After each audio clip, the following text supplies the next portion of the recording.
Hi, this is Jonathan Tiersten from the Perfect House and Sleepaway Camp, and you are listening to the Real Nerds Podcast. Hey, Real Nerds listeners, your favorite host Ryan here to remind you that social media is great. How great is it? There's many ways you can find the Real Nerds on social media. You can download us on iTunes. You can listen to us streaming on Stitcher Radio. You can call us 720-6nerds5. Aw man, our website is so cool. You can visit our website, realnerdspodcast.com. You want to leave some fan mail? Oh, that's so easy, realnerds@gmail.com. Twitter? We got it, @real_nerds. You can even like us on Facebook. Thank you so much, and hey, enjoy the show.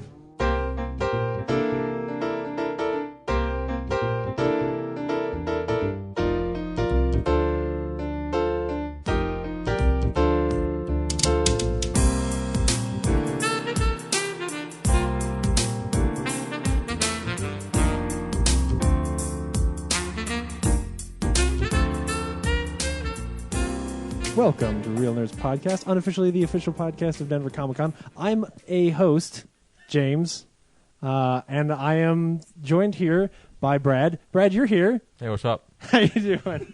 Don't podcast with your mouth full. Seriously, I'm hungry. But this is a very special episode. This is a very, very special episode. No, Ryan's not here, and Zach's not here either. Zach's off doing an interview. Ryan still has baby, so that's good. But we are joined with Cora and Michael. Guys, introduce yourselves. Say hi. Hi, I'm Cora. And I'm Michael. If you've been listening to the show for a while, you know our beloved correspondent from Durango. But Cora, you're not from Durango anymore. Technically, I am homeless and unemployed right now. Michael and I are both homeless and unemployed, and all of our things are in our car. What is going on? What are you doing? We are moving to Seattle, but we are doing all of these little adventures on our way, and we're taking about a month to get there, and we're stopping all over like the western part of the country. And so we wanted to come see you guys since we're coming to Denver to see some other friends, and so we're like, oh my god, we have to do the show because duh. This is so cool. This is really cool. It's really cool. How did this come about that you were like, I'm going to give up my whole life and move to Seattle? We were in Seattle in March for Emerald City Comic Con because we have a friend who used to live in Seattle and is living in Durango now, but he's going back to Seattle, blah, blah, blah, whatever. So he wanted us to go to Emerald City Comic Con. So we did that, and we were in Seattle talking about how much our jobs suck and how much it was nice to be on vacation. Mm-hmm. And we're like, what if we were on vacation for longer than that and tried to do something different? I was like, we could go to Denver. We could stay in Durango and try and get different jobs, or we could live here, because why not? And so we kind of sat around and talked about it for a while and dwelled on it for a little while, and then we're like, no, we can do it. Like, we can save up the money and we can do it and we can make it happen. Because our lease on our house that we were sharing with 2 other people was up, and it's like, yeah, let's do it. Is that right? Pretty much. We made it happen. Cool. I got it right. I think this is amazing. I think this is really exciting and cool. Well, we just turned, I'm 27 and Michael's 29, and so we figured, yeah, it's time to go do something different before we get old. Yeah. Because you're still in that place where you can just you're still in that place where you can just like completely uproot and be like, well, we're gonna go try something else. And apparently, people tell us it rains there, which was news to me. I didn't. Did it not? It didn't rain there at all when you guys were there? No, everyone we talk to is like, oh, you know it rains there? It's like, yeah. I watch Grey's Anatomy. I've seen every episode. I know it rains there. Thanks so much. I got really sick of it. Yeah. Well, you're going to get really sick of the rain. Did you know it rains there? No, I'll be okay. We'll be okay. Very cool. Do you know what you're like looking to do or No. No? No place to live? You should go onto that website where you can like sleep on somebody's couch. We are looking at Airbnb. Yeah. And we're actually looking at getting a 2-bedroom, 2-bath until our friend Hoover moves up, and we will Airbnb the extra bedroom. So we've considered that as well. That's like option 3 of our different choices when we get there, but I'm not going to worry about that for another 2 weeks or so. I feel like when you're homeless and jobless, you have lots of options, so it's good that you've got them like in numerical order. I only have 3 choices right now. It doesn't go higher than 3. That's still fair. I guess 4 would be sleeping in the car, which with 4, all of the shit we have 4. Would not work right now. Yeah, you could stand on the side of the road and hold up a sign. It says like, "Hey, I don't have a house." That seems really dangerous. It does seem really dangerous. Don't do that. That's horrible. Being transients is option number 5. Yeah. Oh, you could panhandle in the IHOP. There used to be at the IHOP in Fort Collins. There used to be these guys who'd come in and they'd like panhandle at the table, and then the manager would come in and kick them out. They seemed happy. See, we look like hipsters, and so I don't think anyone would actually want to give us their money. This is true. And it's Seattle. I don't think there are any IHOPs there. I think they're all like, weird hip restaurants. But they've got plenty of Starbucks. This is really. Oh, there's Shocking a lot amount of of Starbucks every Really? corner. I would expect that like every corner would have some like little, mom and pop coffee shop that everybody thinks is hip and They have a Starbucks pancake house. They What? just combine them. Where's this at? oh, they don't really have. Oh, you son of a bitch. Brad's making things up. Yeah. But I mean, at the rate they're going, you can. Yeah. I guess, Probably, according to a friend of mine who used to live up there, they're looking at trying to get beer in some of their Coffee shops? yeah. Weird. Like we never Starbucks have beer? to leave. We would live there forever. Yeah. Option 6, living in Starbucks. Cool. You know what Very I cool. do know they do have is they have like little coffee huts like off the road. Oh, that like women in drive-thru ones? lingerie just serve you coffee. Oh, Katie Dowdle used to work at one of those. That's terrible. It's a fact. Yeah. After college, she went and worked at one of those in the Springs. Those things are all over the place. I wouldn't do that. Yeah, don't do that. I wouldn't do that. Yeah, I didn't like it I'd when do she did that. it either. You can Yes, get a job when where you you- wear very little clothing. That's fine. I'm not doing that. Yeah. How Stop- soon are you guys stop gonna grinning. go to? How soon are you guys gonna go to Nintendo? Redmond, Washington, What? Nintendo headquarters. Really? Let's This work news there. Seriously? Yeah, they have a gift shop. I've been to it. You Shit. would never find There's it unless you're a as gift shop, persistent people. as I was. Oh my god. Where I'm is so this? excited. I didn't know this existed either. Redmond, Washington. It's like off the side of the highway, and you kind of go up into the trees or whatever, and then they have like their whole campus or whatever, and then there's like a main entrance, but in another building, there's just like this little gift shop door, and you go in, and there was like baseball jerseys, with, like Nintendo embroidered on them, and like the little playing cards that they used to do, and like little glass cases of all the different memorabilia from all the different eras. We're doing that. Yeah, they Yeah, gave some we're doing posters that. just because we were from so far away. That's cool. Yeah, they're like, here, take these Animal Crossing posters and some other stuff. No, that's happening. Yeah, you should check it out. Although I don't know, Totally. this was 2007, so I don't know if their security is improved. But yeah, I just drove up there and went in one door, and there was the gift Stole shop. a bunch and, of shit and yeah. walked right out. Oh, I got a was Wii actually just coffee some- mug. Yeah, and actually, I asked for the black one, but I didn't check it before I left, so I we drove away for miles and miles, and I opened it up, and I'm like, oh, this is the white one. Oh, sad. I was like, do you want to change it? Yeah, I mean, I'm from Denver. How else am I going to switch it? So we drove all the way back and say, hey, I wanted the black one. yeah. Because I'm racist. I'm so kidding. I don't know. Yeah. I don't know. I do what hate that white. I do means. hate white people, so that's why I wanted the black one. Represent. Oh God. Oh no. It's Did you totally just do the fine. Zeke Heil? That's not. No, I did the Black Panther chest bump thing. Oh, okay. But for white power. No, I just told you I hate whitey. Oh. This is why I love this show. I know. So What is offensive. this show anyway? If this is the first time you've listened, I'm sorry. But He's really rusty as host. This is true. We every week we go see a movie and we talk about it. This week we saw what did we see? We saw the Let's Be Cops. That's what we saw. We did 'Cause see Let's Be September Cops. continues to be the worst month for movie releases. You do realize I'm going to name the episode "Let's Be Cox," right? Oh, fuck me. When we were deciding movies, I was, the Congress. What was the other one? I was like, I hope it's Let's Be Cops because I'm going to totally name the episode this. This is why happened. This is why I don't share the podcast on my Facebook page because I have to be. I'm friends with my mom on Facebook. I'm friends with my mom too, and she listens to the show. Real nerds. Let's be Cox. God damn it. You can blame Ryan for Son that of a because bitch. the episode titles used to be tame, and then he wanted that one. I forget what it was, but it was like really dirty. And I was like, "Oh, you're the host, so I'll do it." And then that was like open season for the rest of this thing goes on. Open season To on do- Cox. Yep. That's ridiculous. Anyway, every week we go see a movie. This week we went and saw Let's Be Cops. And then we're going to review it. We'll talk about it at the end of the show. Give you an idea whether or not you should see it or not.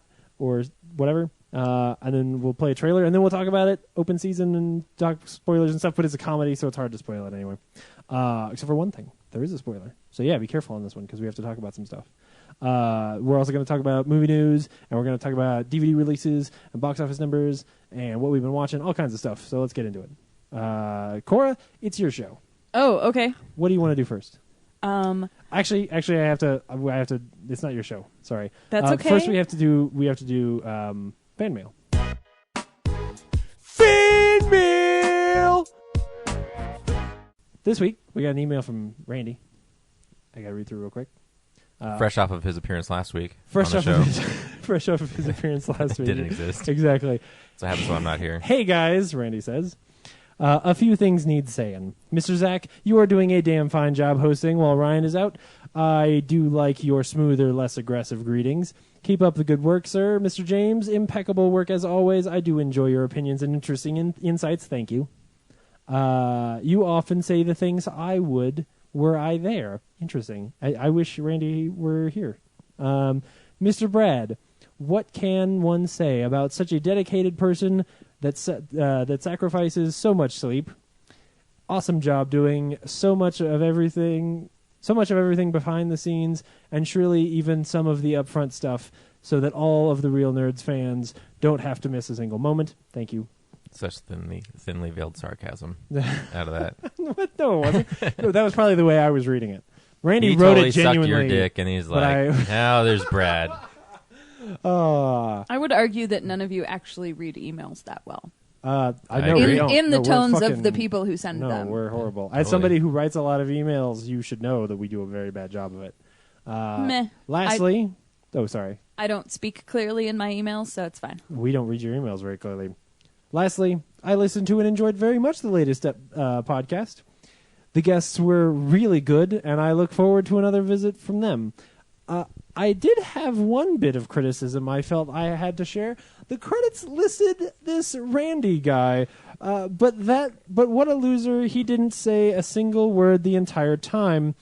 He must be one weird one, or he must be a weird one, probably stuck in the dark ages of VHS and independent comics. Well, that's it for me now. You guys rock. Oh, yeah. P.S. I mustn't forget to say hello to the equally awesome Miss Cora. Bet I'm not spelling that right at all. Dude, he totally did, though. Oh, cool. Yeah. I like it when people spell it like the Avatar. Yeah. But I'm not the Avatar, so it's less fun. Have you been watching that? No, we don't have TV. Fucking A, son of a bitch. It was on Netflix. Oh, shut up. It's actually You now. didn't show me where it was exactly. Now it only airs on Nickelodeon.com. So you can just go to nick.com and watch it, including season 4, which begins October 3rd. Anyway. Do they have season 1 and season 2 there too? I don't know, but I have them on Blu-ray. But that doesn't help you at all. It's okay. I understand. It's fine. Actually, I think they are on there. Cool. Thank you, Randy. That was awesome. Yeah, we thought that he was going to be on the show last week, and then he wasn't. And then I Brad did put not him get in the the message. credits. Yeah, I did not edit that episode, and so I assumed everything was on the up and up. No one told me he wasn't there, and so I just put it online. Yep. Yep. That's okay. Randy will be on some future episode, and we won't credit him because fuck it. Yeah. Cora, You what only do get one. What do you want to do first, Cora? Box office numbers. Okay. This is the box office stats. No real surprise here. Guardians of the Galaxy. Still? Again, yeah. What's going to beat it? That's true. Guardians comes in at 10.3 million, so it's not a whole lot, but there's nothing to fucking see right now. Teenage Mutant Ninja Turtles is number 2. And the movie we saw, what did we see last week? VOD. We saw, we saw a movie. That doesn't apply to this list.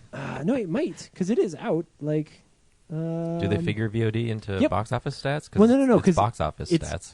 It's in indie theaters in like L.A. and New York. Oh. So, sure enough, Life of Crime came in at number 54 with a whopping $45,000. So people should probably go out rent. of the 12 screenings it had. That's pretty good, right? Oh no! I'm sure it's not bad. Let's hold on. This is horrible dead air time here, but 32 theaters, I think. I have to scroll all the way to the top of the page to find out what that column means, but yeah, out of 32 theaters. Yep. Yeah. So that's not terrible. Plus, it's VOD, so hopefully people are checking it out there. Because as I mentioned last week, you can buy it multiple times in multiple places if you so choose. So you should go do that, or just buy it once because it's worth checking out. Did you get a chance to see it? Well, No, I'll save that. I till don't VOD anything. later. What? Can't. Oh, okay. In history, though, this was the week. I don't think that's a movie. Mr. Mom. Mr. Mom, came out this week, but was number one in 1983. Mr. Mom. So, Brad, are you a fan of Mr. Mom? I've never seen it. Oh, I just wanted to bring it up. Yeah, I think that movie's silly. I wouldn't know. Who's in that movie? Michael Keaton. Yeah. Yeah. It's an old Michael Keaton movie. It's the one they always reference prior to him getting the Batman role. Yes. Like, what? Mr. Yeah. Mom's going to play Batman? That's ridiculous. And then they see Batman. They're like, oh, what were we thinking? Of course this is awesome. It's sort of awesome. Jack Nicholson's awesome. You're too young.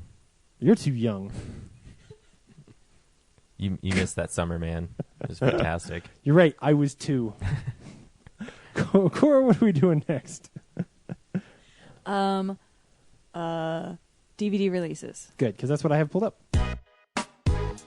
DVD releases and Blu-rays.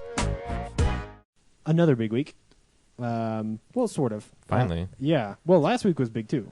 I just mean this whole, while the box office is lame, we're getting tons of the stuff we wanted to come out like all year, because all year I have basically bought nothing. Yeah. Oh, totally. Yeah. Yeah. I traded in at the beginning of the summer. I traded in all of my DVDs, and now I feel like my collection is really small because my Blu-ray collection is not growing anymore. I mean, it's growing like in older movies that I've been buying, but I'm not getting anything new and cool like Godzilla, which is coming out this week. It was so good. There's a Steelbook edition somewhere. It was. Yeah, there is. I happened to watch this thing today that was all 8 minutes of Godzilla from that movie, and I didn't realize how bad that movie was. Like I did enjoy it. Why are you watching things to ruin perfectly good movies? No. The video came up and I was like, actually, I do. Like at first I was like, oh, that's stupid. Why would you want to just watch those 8 minutes? And then I watched the 8 minutes and was like, oh yeah, man, Godzilla was really cool in that movie. And then I had this like sinking moment of like, it's a 2-hour long movie and Godzilla is literally in 8 minutes of it. I know. That's true. Yeah. Ken Watanabe's face is the best part of the whole movie, though. That's Michael's Just favorite part in- of the movie. Consistent awe of everything. That's his only face in that movie. It's great. Did they calculate how many minutes have Bryan Cranston in them? Because that kind of ups the enjoyment This is true, but quotient. if Godzilla's only in there for 8, Bryan Cranston can only be in that movie for like 5 minutes, right? Like, or maybe Bryan Cranston might actually be in that movie for longer I than think he's Godzilla. in there longer than Godzilla. And he dies at the end of the first act. Like, not even a first act. It's a fucking like prequel scene. Like what do you call the opposite of an epilogue? Intro. Prologue. Thank you. Wow. This guy's Yeah. the writer. Thank you. The Fault in Our Stars comes out on Blu-ray this week. Did you guys see that? No. You groaned at it. I read the book. Oh, I didn't like it? No, the book is great, but I cried No. and had a bad time because it's depressing and sad. So And you had a bad day. exactly, it was not good. The Yeah. book is great. It was not a good time for me, so I did not want to relive it Right. in a movie that wouldn't do it justice anyways. Right. Well, if you don't want that, then you can get Think Like a Man 2, which is coming out on Blu-ray this week. There's also some old stuff. So Ghostbusters 1 and 2 is getting a book edition, which is a pretty cool looking book. Already on it. Yeah. The Texas Chainsaw Massacre is getting a 40th anniversary collector's edition. I don't know if this one's a Scream Factory, but it kind of looks like it might be. Silent Night, Deadly Night is getting a 30th anniversary Blu-ray edition. Eraserhead is getting a Criterion this week, so you can just ignore that because Eraserhead is fucking garbage. Sorry, I don't like that movie. I've never seen it. No, I think it's obnoxious. I don't It's a like Criterion, the though. Yeah, I mean the Blu-ray will be Must cool. be something but- good about it. Yeah, well, it's pretentious. There's like this weird little alien baby thing, and it screams the whole time. And Eraserhead's like, I don't care. So name a conventional David Lynch movie. The Straight Story, and that movie's awesome. Never even heard of that movie. It's a movie. It's a regular ass movie I think by it's something you David just Lynch. No, dreamt up. no. It's a regular ass movie about an old guy who gets onto a lawnmower because his brother's dying across the country. Gets onto a riding lawnmower and rides it across the country to meet him, and like runs The into classic story of a guy who rides a lawnmower. There's a really That's not weird at all. There's like I an don't intense think sequence that's a where normal movie. But it's like it's shot conventionally. It's a normal story. Like the story is interesting and weird, but like it's not there's not an alien baby. There's not like it's not fucked and backwards like of David Lynch. Like nobody changes. There's not a blue box that makes you a lesbian and switches you with somebody else. Like none of that is in that movie. There's not a weird witch that pops out from behind a garbage can. You know what I'm talking about. No. You haven't seen Mulholland Drive? Oh, I did see Mulholland Drive. I Oh, forgot yeah. about it very quickly. Yeah, so there's a blue box that turns you into a lesbian and switches you with I other just remember she bodies looks in that window and there's like that mummified corpse or something. Oh, yeah. That's Man. weird. Ugh. And then they go to a dinner party. What's next? The Great Train Robbery also comes out this week on Blu-ray. That is actually really good, and the Blu-ray looks like it's a cool collector's edition version, so that's good.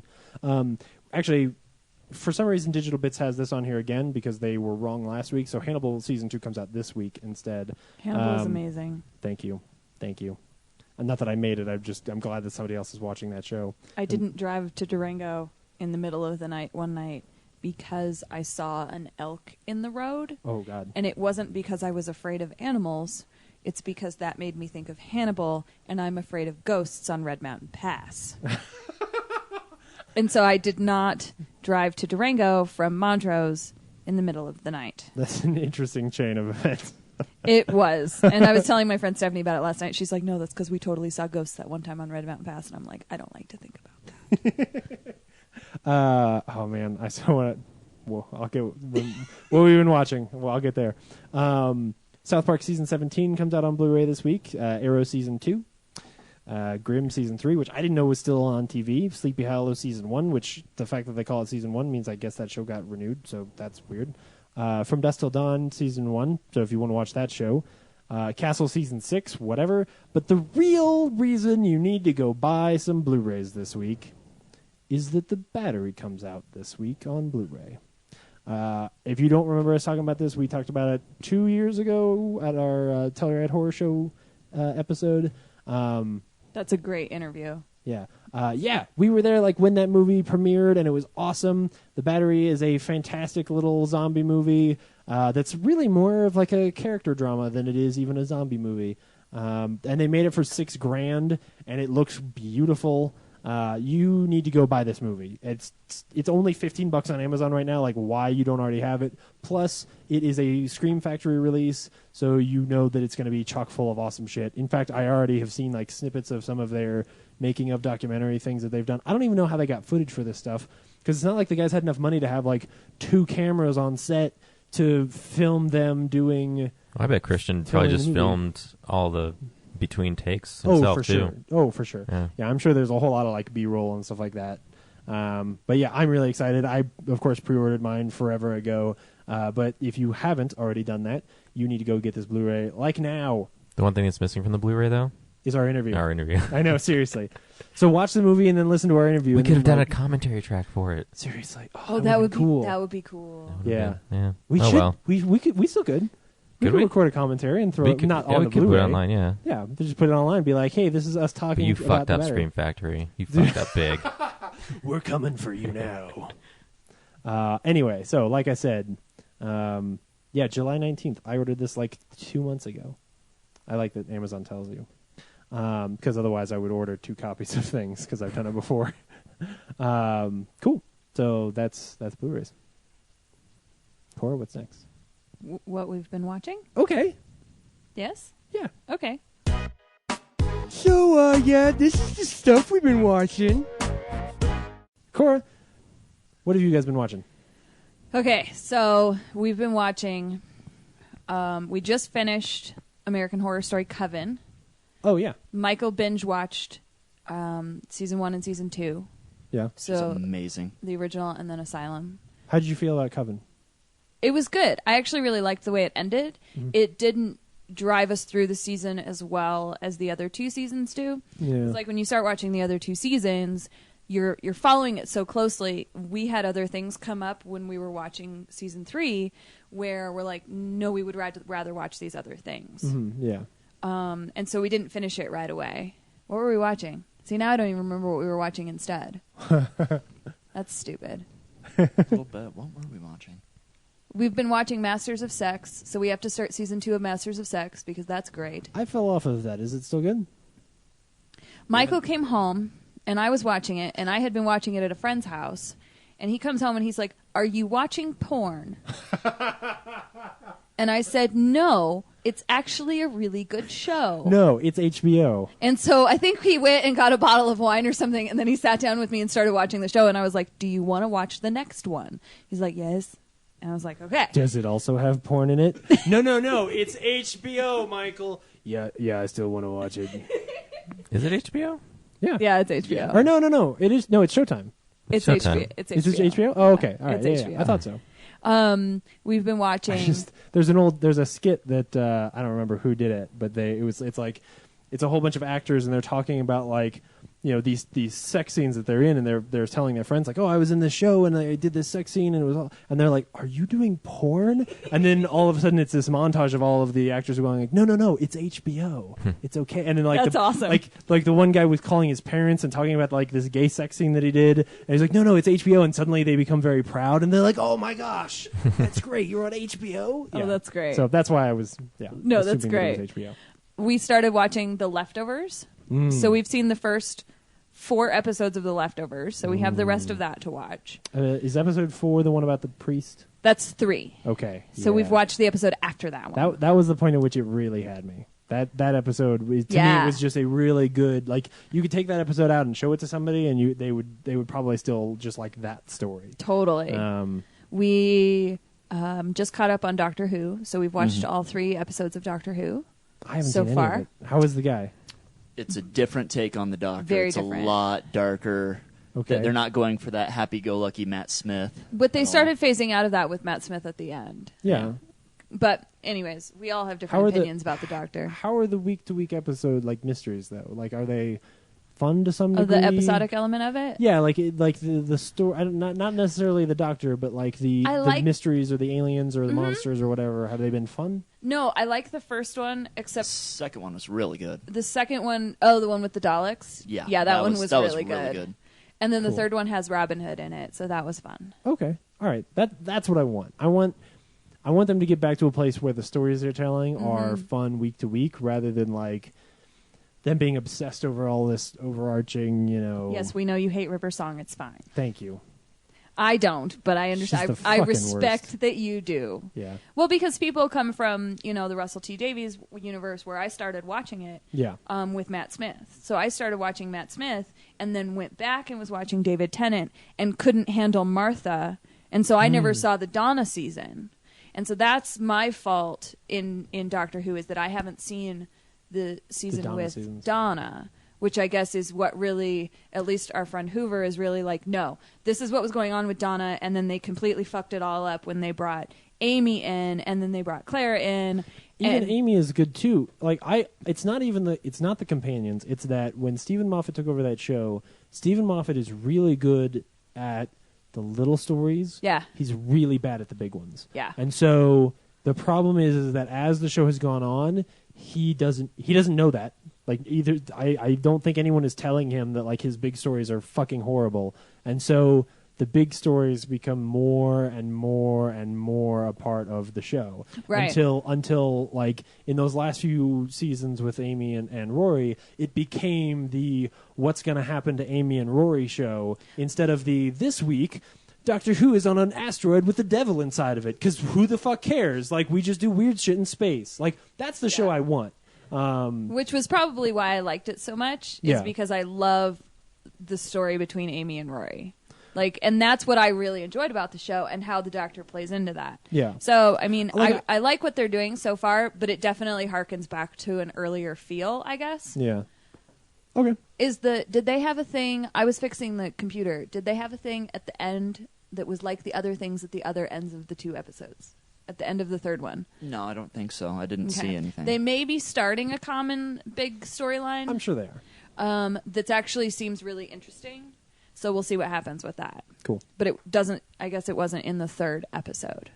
That's fine. It doesn't have to be in every episode. But it was definitely in the first 2. It'd be like see. if every episode of the X-Files had a random bee killing You know, Yeah. like it was cool if every now and then somebody got killed by bees. Yeah. But if every episode somebody's getting killed by bees, after a while you're like, fuck, I don't give a shit about these bees anymore. And that's how Stephen Moffat is to me. Why Like, won't they do anything about the bees? yeah. Why isn't anyone stopping these bees? Because it's secretly the happening. Yeah. Oh God. Man. I was so excited and I was so disappointed at the same time. I actually used that in one of my lit classes.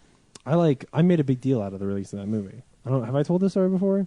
That I don't intentionally avoided watching any trailers or Oh, yeah. anything about that movie for a long time because it was like I had heard somebody else do that for The Dark Knight because they had seen the first trailer and they were like, I know I want to see this movie. I don't need to see anything else. I don't want to have it ruined for me. And so when they announced that move, when they announced it happening, I was like, well, I really like this guy. So I'm not going to pay attention to anything. This is going to be like the return to form for him after Lady in the Water. Like this is him doing the movies that I want him to make. And so I never saw a trailer. I would like cover my eyes, like I did with Prometheus. I would like cover my eyes if they were on TV, so I didn't see anything. And then I went and saw that movie opening day in theaters and walked out like, what the fuck? Like now I have to do that same experiment again because this didn't pay off. This didn't work at all. It worked great for Prometheus though. So. Prometheus is good. Sorry. No, I wrote an essay about Hellboy 2, Wall-E, and The Happening because I was in what ended up turning out to be an environmental lit class. Oh, okay. So that was cool. Huh. That was the only use I've gotten out of The Happening. And How then did the you part work- about bees. Environmental lit into Hellboy 2. Because they were like tree people, Oh, okay. and they were pissed I haven't seen that movie in a long because time. the people were being mean to trees oh, okay. or something. I Oh, don't yeah. remember Oh, yeah, exactly. the elves. Yeah, the yeah, Golden yeah. Army, Yeah. they were made out of trees. Malekith from Thor 2. Yes. You couldn't find a way to work The Dark Knight into that summer for your essay? Because those are all 2008 movies. Are they really? It's like the biggest one of 2008. Holy That's shit. awesome. Yeah. No, apparently No. no. Okay. Those were the ones that were like environmentally to me. Right. It's Even not- though I didn't sign up for an environmental lit class and I was pissed. Oh. How is that possible? I think The they owe some Happening money. came out the same year as The Dark Knight? And Wall-E and Hellboy, the Golden Army. What was the other one? Holy shit. Yeah, it was Wall-E, Hellboy, Golden Army, Oh, and The and Happening, Happening. yeah. Wow. All right. Anyway, sorry, we totally ran you off track. Oh no, that's fine. We watched the first episode of Orphan Black. That looks like a lot of fun so far. Yeah, so far it looks really interesting. Okay. I watched the first episode too, and I wasn't interested, but that Well, sounds cool. we also have an external hard drive and a laptop, and will not have TV or internet really for about 20 days. So We we're really just don't have kind a of choice. kind of go with it. Yeah.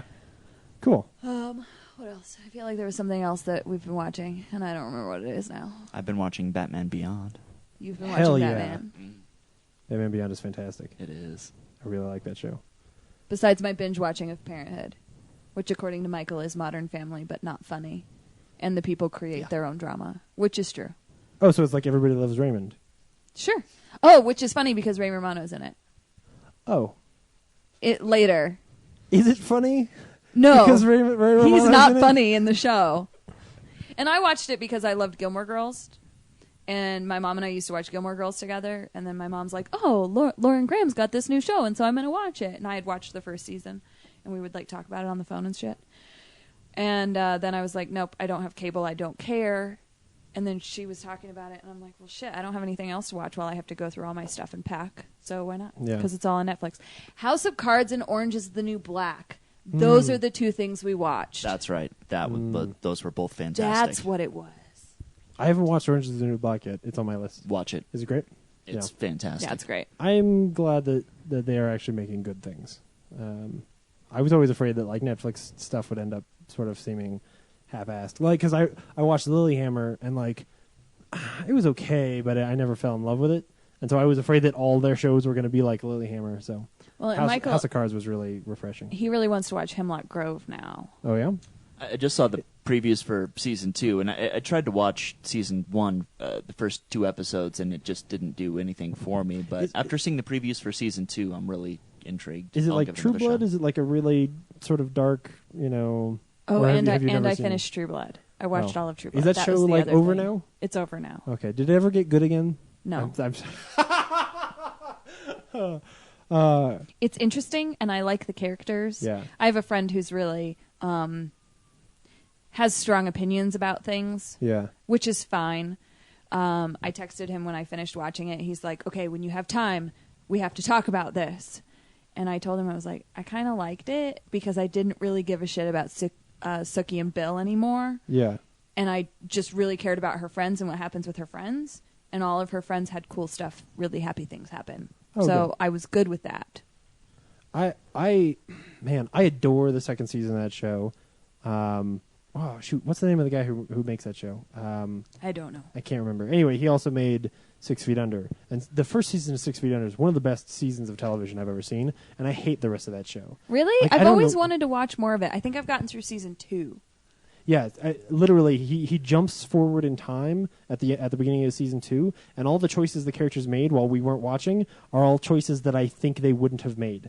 And so the show from then on is all things that I'm like, this is not the show I wanted from a season from a sequel season to that original series, right?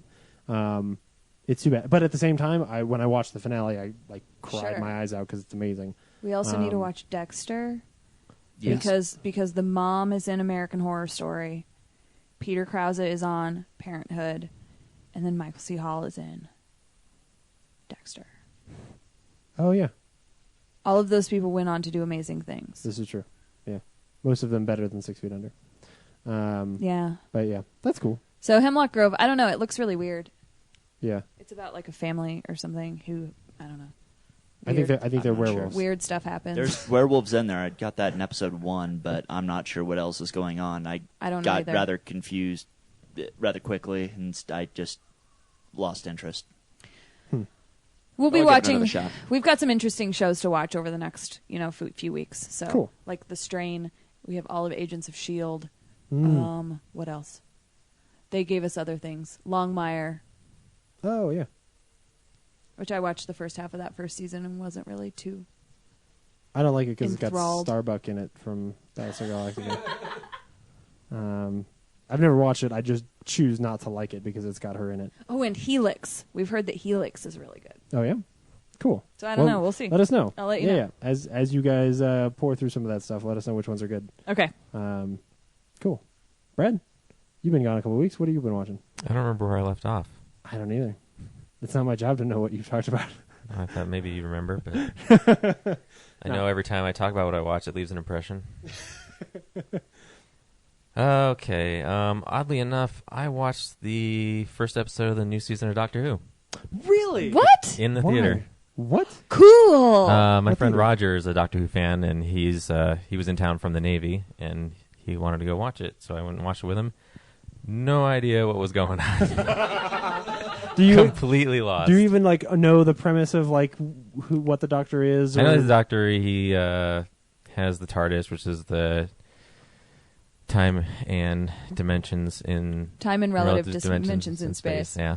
Sorry. And he has a crazy screwdriver device. Oh. And then you go inside the TARDIS, and it's bigger than it is outside. Do you understand why he changes actors from time to time?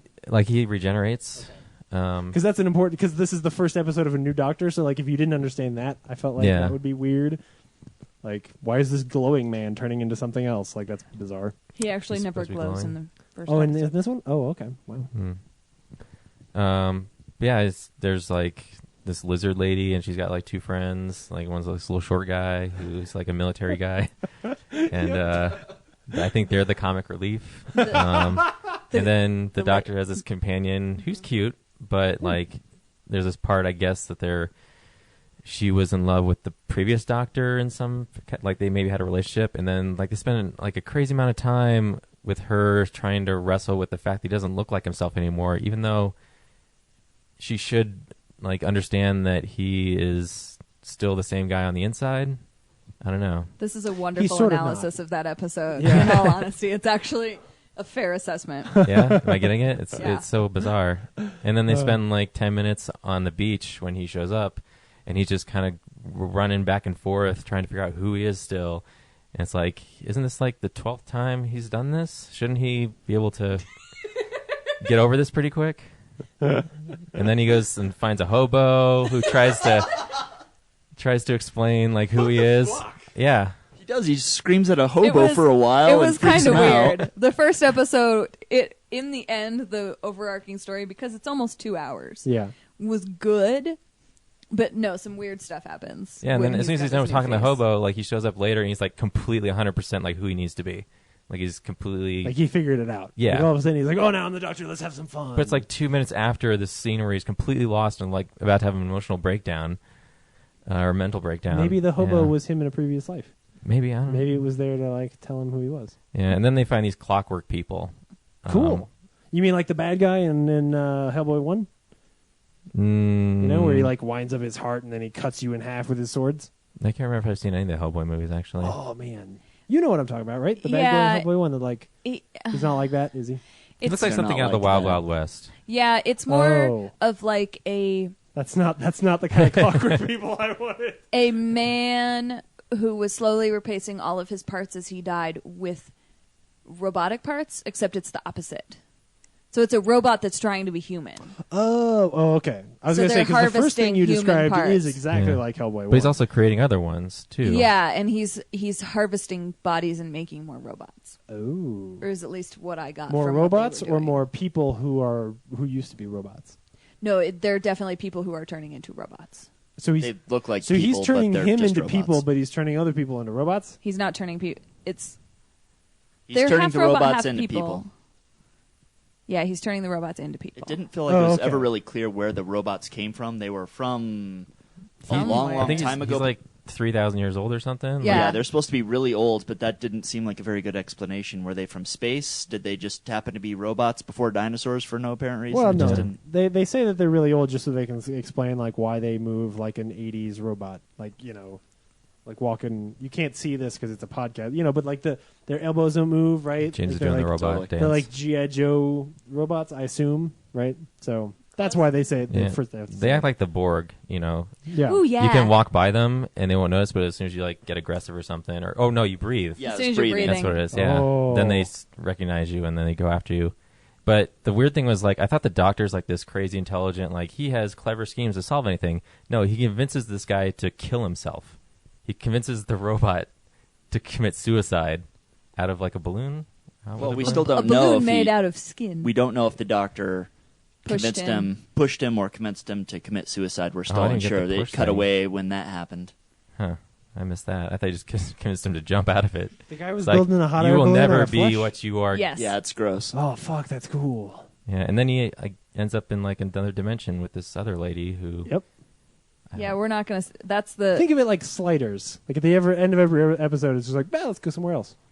no, the robot guy ends up in another place with a woman. Oh. And that's the common thread that's in the first 2 episodes. Oh, is And that it's the a bad guys specific are ending up place. in a different place? It's not bad guys, though. Does it look it's like just a- people that die? Oh. Yeah. Is it a beach? Does it look like where they left Rose? No. Okay. It's like a rose garden or something. Yeah. Don't say Rose Garden.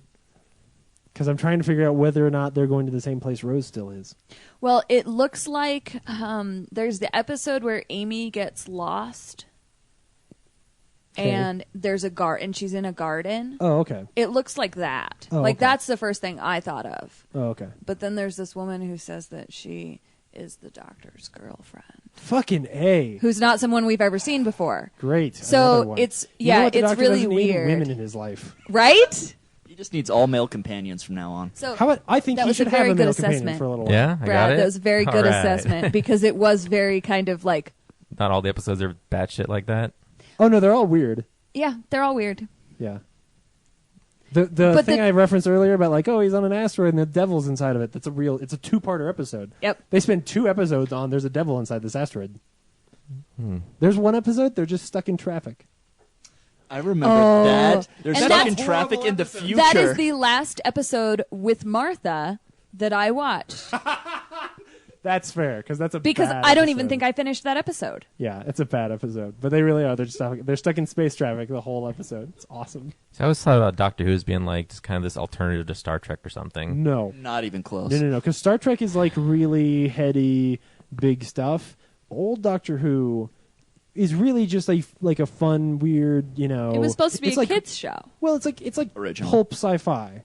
You know, it's like short stories written by mid 1900s sci-fi authors, where it's like this time they're on the space station and there's something weird going on and they got to figure out what it is. I feel like DS9's had its share of like stuck in traffic episodes. Yeah, but they weren't literally. It's a bottle stuck in episode, traffic. right? Well, yeah, Yeah. But they're equivalent of like Right. stuck in this shuttlecraft, and no right. one's here to rescue us. Yeah. It's really more like if every episode of the show were some kind of a O'Brien Must Suffer episode, like when O'Brien's like stuck in the same day over and over again or something like that. It's really more like that, where every episode is like this weird, kooky, strange idea, or a weird monster or something like that. That's what Doctor Who's supposed to be. That's why I say that River Song is the worst thing to ever happen to Doctor Who, because she's like this overarching story that tries to add continuity and make things make sense, and you're just like, this. It never makes sense. It's a cool idea. It never makes sense. Like when they introduce her, if the actress were better, when they introduce her and they say like, oh, like, I'm actually your wife, but you and I are meeting each other backwards in time, so that like each time she meets him, she knows him less and he gets to know her more, so that eventually he's going to marry her the first time that he meets her, basically. Which that is a kind of cool idea, but then of course the way that they execute it in the show is just horrible, because it just doesn't make sense for them to try and tie all of that together in a show that's relatively random. How about they're in a church and some fucking dragons are coming through a portal? That's an episode. So, yeah, Doctor Who's weird. The lizard chick, her like female friend Is her wife. Oh, I was gonna say, like, is that like a male version in whatever creature she is? No, they're just lesbians and they're married. Okay. And two different. Wait, is the races. companion a male for her race or whatever? The male companion, Strax? No, that's a companion. No, the girl. That's pretty much the main companion, I assume. Jenna Louise Coleman? No. She's sort of a human, we think. We don't really know. But she's a woman. The lizard woman's maid, that's her wife. Okay. And she's human. Okay, no, the one that's with the doctor, someone referred to her as like a guy or something. Maybe I missed it. Oh, it was, that was an ongoing joke by the little guy. Yeah, but no, he can't decipher genders and humans, so that's just an ongoing joke. Yeah, okay. Yeah. Okay. No, she's a woman. For a Don't minute, I worry. thought the girl, like, she is not a human; she's some other race, and like We don't actually know. 'cause females are she's- males and males are females. Ooh, that would be cool. Yeah, That's but they interesting. look like it's just the language is different. She's died a number of times, so we don't actually know that she's human, but for all we know, I don't think she's hiding a dick or anything. So she regenerates too. No. No, it's really No, she just keeps showing up. complicated. Nope, she just keeps showing up. I wish I could give you a better answer. There isn't one. Okay, well, Yep. Dr. anyway, I watched that. I don't even want to watch the new season of Doctor Who. I just want to have Brad relate to me No, what that the would be fuck is great. happening. That would be be great. the best That's Doctor like Who its own podcast. I know. That could be Yeah. its own show. Yeah. Oh man. Brad meets Doctor Who. James gets Brad Oh. to recite Doctor Who to him. Yeah, like a guy who's What never happened seen on this Doctor week's Who episode? explains this week's episode to a guy who's tired of watching Doctor Who. That would be amazing. Okay. I think it's the oldest thing I watched, and then I watched Johnny Mnemonic, Holy shit! which is terrible. Oh, I haven't it's seen so that in a ridiculous. long time. Yeah. Yeah. I hadn't seen it before. And then someone needs to send in Keanu Reeves's like rant at the end where he's standing on, like, I think a garbage heap. He's complaining about all the things he wants out of life. Like, that's perfect for the Hollywood Babylon, like, exquisite acting. Although I don't know if it qualifies because he's not like originally an exquisite actor. So, but yeah, that movie's just ridiculous. There's a dolphin at the end that like controls the cyber brain. I don't know. I don't know. That movie is. I enjoyed it. I didn't enjoy it. I had fun with it the first time I watched it, but I knew it was stupid going in. Oh. Like I had been told, like this movie is weird. But yeah. But that was like a really old. I can't remember a lot of what happened. Just kind of forgot it. It seems like it was like a foreign, like a movie made by foreign investors, and like there wasn't like a good creative control going on. They just hired people that were big at the time and put money into things and tried to make it as like over the top special effectsy as possible, but just didn't have the expertise to go for it, you know. I sort of read it as being one of those movies where maybe the script originally was really good, but nobody understood how to sell it, and so they just chopped it up and like changed things, and like it just felt like there were too many cooks in the kitchen trying to make it. Yeah, I feel like you it's know? foreign investors. They had, hey, let's make a movie, and they bought some script Yeah. from somebody, and then they just, you know, we don't care what happens, just make the movie because we Yeah. want a movie because that's what we want to do with our money. Of course, it's also, I'm looking at it now, it was, the other problem could just be that it's, the short story was written by William Gibson, who wrote Neuromancer and stuff like that, and then the screenplay is all, there's only one writer on it, and it's a guy who doesn't write screenplays, he's a guy who writes novels. So that can also be a problem, because they are two very different mediums, but weird. And he's such an idiot. Like, Yeah. he has to put this information in his head, and he already knows that if he puts too much into it, it's gonna like explode inside his head. Mm-hmm. And he freaking does it anyway. Mm-hmm. I don't. Anyway, Yeah. then I watched a lot of the last 2 years of SNL, Okay. and I really enjoy. Like, they're not. Their sketches are more tightly written. They don't drag on as much. So kind of impressed with a lot of that stuff. Holy shit, Lot of- Ice-T is in Johnny Mnemonic. I forgot about that. Yeah. Yeah. Oh, man. And that Udo Kier guy, who's like always like the weird foreign villain Yeah. scientist. And then I watched Frank, that movie we Oh. were going to try to see a couple weeks ago, Yeah. Really? with Michael Fassbender wearing a I weird want to see that cartoon head all the movie. I really liked Do it. you want to see Yeah? that? Oh, okay, good. Cool. Yeah. Is it? Does it ever make sense? Maybe I don't know. No, it totally makes sense. Okay, cool. What I got out of it, I don't know if, you know, it's more artistic, so it's Yeah. a little more vague is what it's trying to go for. But the thing I got out of it is like, it's almost like a cautionary tale about the dangers of like, it's about being creative, and like if you're someone who like has, be careful not to say like so much, like this drive to, I did it anyway. The first word you Yeah. said. This drive to be like a creative person who where am I going with this? So I'll just explain the movie. That'll help. So there's this kid, and he wants to be a musician, but the movie starts out, he's walking around town. This is in London Okay. or some British town. Yeah. He's watching everything that's going on. He's trying to like write lyrics in his head, and they're all just terrible, shallow things because he's not deriving the creativity from inside himself. He's just reciting what he sees and trying to make a song out of it. And then he sees this guy trying to drown himself in the ocean, and the police are trying to stop him. And then there's this van with a band. They're like, oh, yeah, that's our friend. He's the keyboardist, and he's totally lost his mind. And then that guy's like, well, I will, you know, if he's out, I'll be a keyboardist for your band because I play music. And so he eventually goes to the show, and Frank is the lead singer, and it's totally very progressive rock, very experimental type music where people are like playing weird instruments, trying to make weird sounds. Maggie Gyllenhaal has like this electronic machine that just kind of does high and low frequency pitches. There's like a regular guitarist and stuff.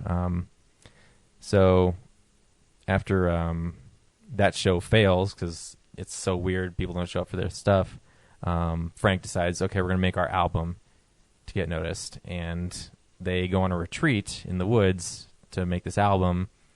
And he thinks he's only supposed to go for 2 days, and it ends up being like 2 years of his life. And he had a nest egg from his grandparents that he used to, out of the generosity, to help these other musicians, you know, make this album happen. And he kind of expects that he is going to influence them in their sound. Like he's going to find the creative drive that he wanted out of it, but also have something that's going to like make them really impressed with him. And ultimately, as the story goes on, you see his ambition poison the rest of the group. Whereas the group is fine. Like, they make awesome music together, but they just don't know how to sell themselves. And him, like, he is a better salesman than he is an artist.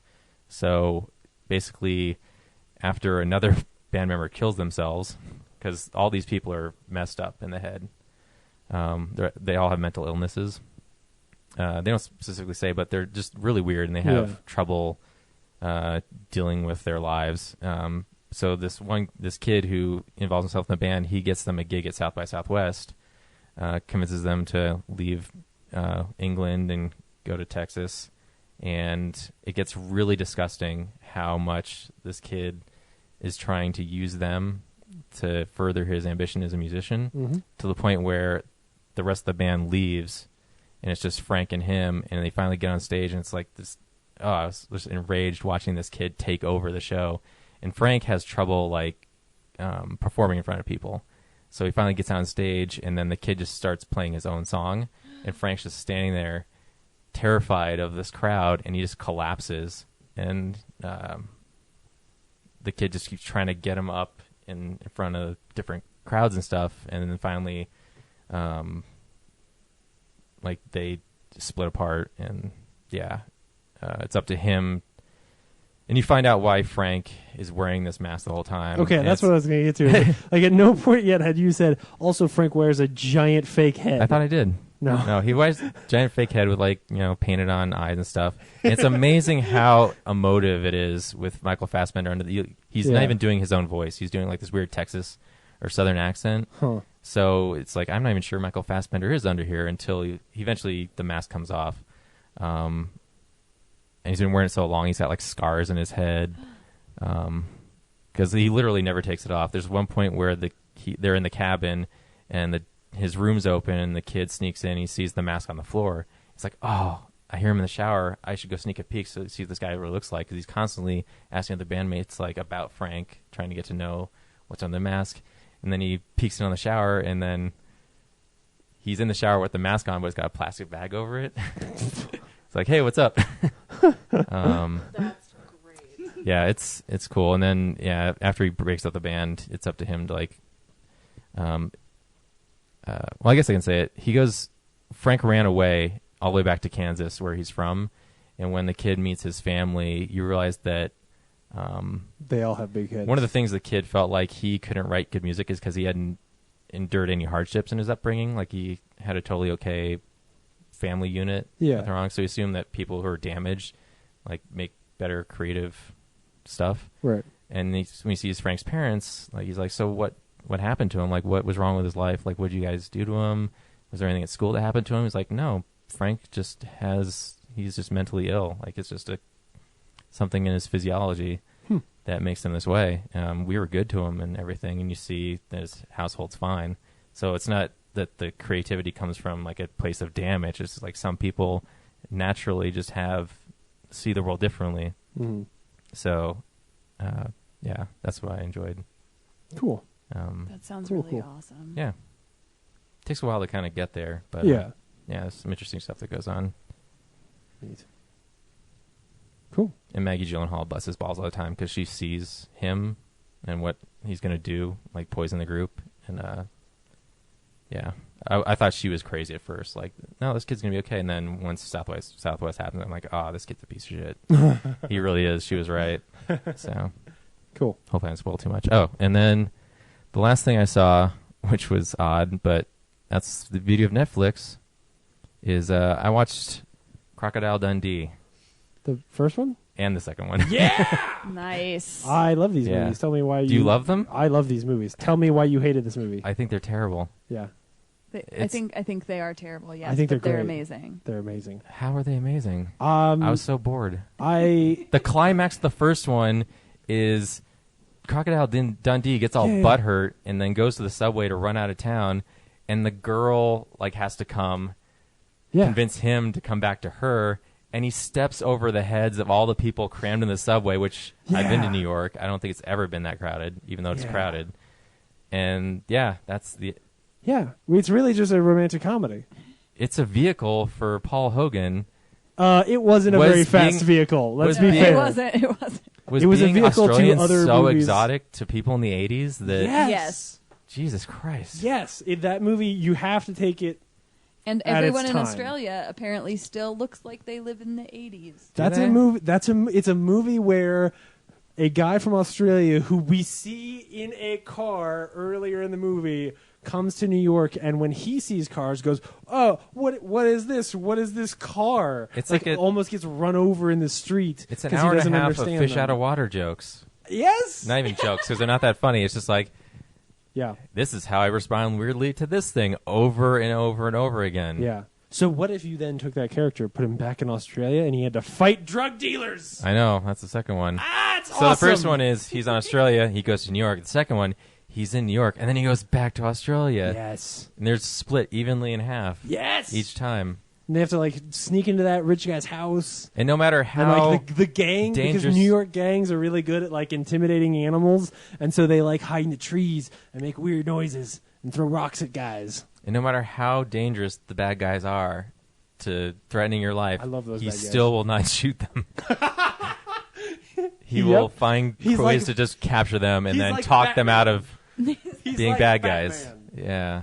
Michael No, instructed Batman that doesn't he's talk a guys out Batman. of being bad. He's just Totally. He doesn't talk them out of being bad. He dresses up as the one guy. He gets like and one gets guy him shot. Yeah, yeah, and then he ends up like, how does he kill the other guy? In the second one? The one guy gets thrown off the thing. Oh, and then she shoots him. She shoots the wrong guy. Yeah, No, there's a guy in the grass yeah. who sneaks up and shoots the one guy thinking that he is Crocodile Dundee, Uh-huh. and then she shoots the guy in the grass. Yes. Oh, yeah. Yeah. Exactly. That's what I was saying. She shoots him. Yeah. I really like I don't know. I like that movie. I like when he's like standing up and he's like twirling that thing, and it's to call snakes because he's got magic powers. No. So Let's he talk calls about a snake, and then he runs through their camp at night, and he's like, "Quick hands!" and throws the snake at that guy, and the guy just like lays there in bed and goes, "It's a snake!" Oh God! Oh, that movie's amazing. Let's talk about the beginning of the second one. Okay, where let's. he's fishing in, I think, the Hudson River, Yeah. and he's throwing explosives to blow up the fish in the ocean, which come up to the surface perfectly. Perfect condition. No, that's okay. There's a reason you do that because it's not like that's a real thing. When you fish with dynamite, you're not blowing up the fish. The shockwave in the water will Knocks them out. will kill the fish without actually like damaging them. So you can do that. Well, that's not what I'm arguing. The part I have a problem with more is that a second later, a police helicopter emerges overhead and yells down, like, "Hey, crazy guy." Like, Why are you throwing dynamite in New York City? they could have stopped. Like, if they're in a helicopter, like, he wouldn't even got to the point of throwing the dynamite into the river. And then, after the helicopter tells him to knock it off, a boat of police officers with, like, the city captain who, from 50 yards away, can recognize recent celebrity Crocodile Dundee. And he's like, Right, he's right. throwing explosives in the river, but if it was anyone else but Crocodile Dundee, I would totally arrest you right now. Well, but he's famous now because someone wrote a newspaper article about him because it's the 80s and people read newspapers. just because you're famous doesn't mean you can throw explosives into the river. I agree. Pre 9/11 with the towers in the background. It's such a like, oh, you scamp. Yeah, totally. It's so lame. You're also missing the part. Oh my God! Wait. First of all, we're talking about the fact that he has magic powers to make animals fall asleep. Yeah, that's Okay. retarded. He also their vision of what Australia is basically that all of Australia is a desert with random kind of skeezy bars, and that's the only building anywhere. And inside are just weird characters like Dunk. Yep. I don't need a knife. I've got a dunk. That's what's charming and wonderful about Crocodile. Did you watch the third one? He gets a son in the third one. It's horrible. I saw the third one in the theater when it came out. Oh God! Yeah. Why did you go see Crocodile in 3D in Lost in Los Angeles if you hadn't seen the first two? It was just something to do that week. Oh my God! Yeah. Yeah, I grew up thinking it was cool, but I was like, once I watched these two, I'm like, God, this just seems so Oh, like, hey, let's just try to make you a fan of this guy. I grew up on those movies, so I loved them. Like, because as a kid, you have to think of it as a family movie. So it's made for you to watch with your 8-year-olds or whatever. The first one, except the first one has her naked ass and then alligators eating people. Also, the first one was nominated for a screenplay Oscar. Really? So best writing. Wow. Not even close to the best writing. Wow. I didn't realize that. No clever one-liners, no intense conflict of plot and character development. It's just like, hi, I'm Crocodile Dundee. Wow, this is weird. Oh, I'm man. so out of place. What is this bidet? Over and over Let me again. put my boot in it. Yeah. Yeah. Oh, And then, my gosh, that's great. a scene later, I figured out what it does. Yeah. Good for you. You're Yep. slowing down the movie. Oh, my God. Oh, wow. That's awesome. Sorry. No, it's great. Yeah, I remember the third one being boring, too. I was like, I don't understand. No, the third one's bad, and I love those movies. I was listening to a How Did This Get Made podcast, and one of the million writers on the third one was talking about how egotistical Paul Hogan was Really? about everything. I can 'Cause he did- kind of see this definitely seems like a vanity project. Yeah. Well, I know that in interviews around that time he had said, because this was before they made Indiana Jones 4, and they made that movie because he read an interview with Harrison Ford, and Harrison Ford had said, look, I love the Indiana Jones character so much, I would come back at any time and make another movie. I just really like being that character. And so Paul Hogan, known for only one character, said, I have a character like that I love playing. I also want to go make another Crocodile Dundee movie. So they did. And it's not good. It's quite bad. Yeah. Yeah. But yeah, I would argue that they should be watched side by side, because you're right. The first movie. I did watch them side by side. No. I'm saying, if anybody, for all the people at home who are after this conversation going to run out and run nowhere, go to Netflix and watch those movies. You should watch them both, because if you just watch the first one, you're right. It's like a sort of anticlimactic romantic comedy, and then the second one's like a badass action movie. I don't call badass. where No. people throw snakes at each other. Oh, He apparently had time to gut an entire crocodile and then wear it. yeah, To trick the and dry it. Yeah, and dry it out. Yeah. Yeah. When we were boys, how did we run a snake from the cane fields? And then he lights his match. Yeah, I like those bad guys. They are super stereotypical Colombian '80s bad guys. Oh man! So anyway, What else you got? I've been gone for a while, so that's why it was so long. That's how That's much good. I watched. So Oh, it's that's your it? turn. Yep. Okay, good.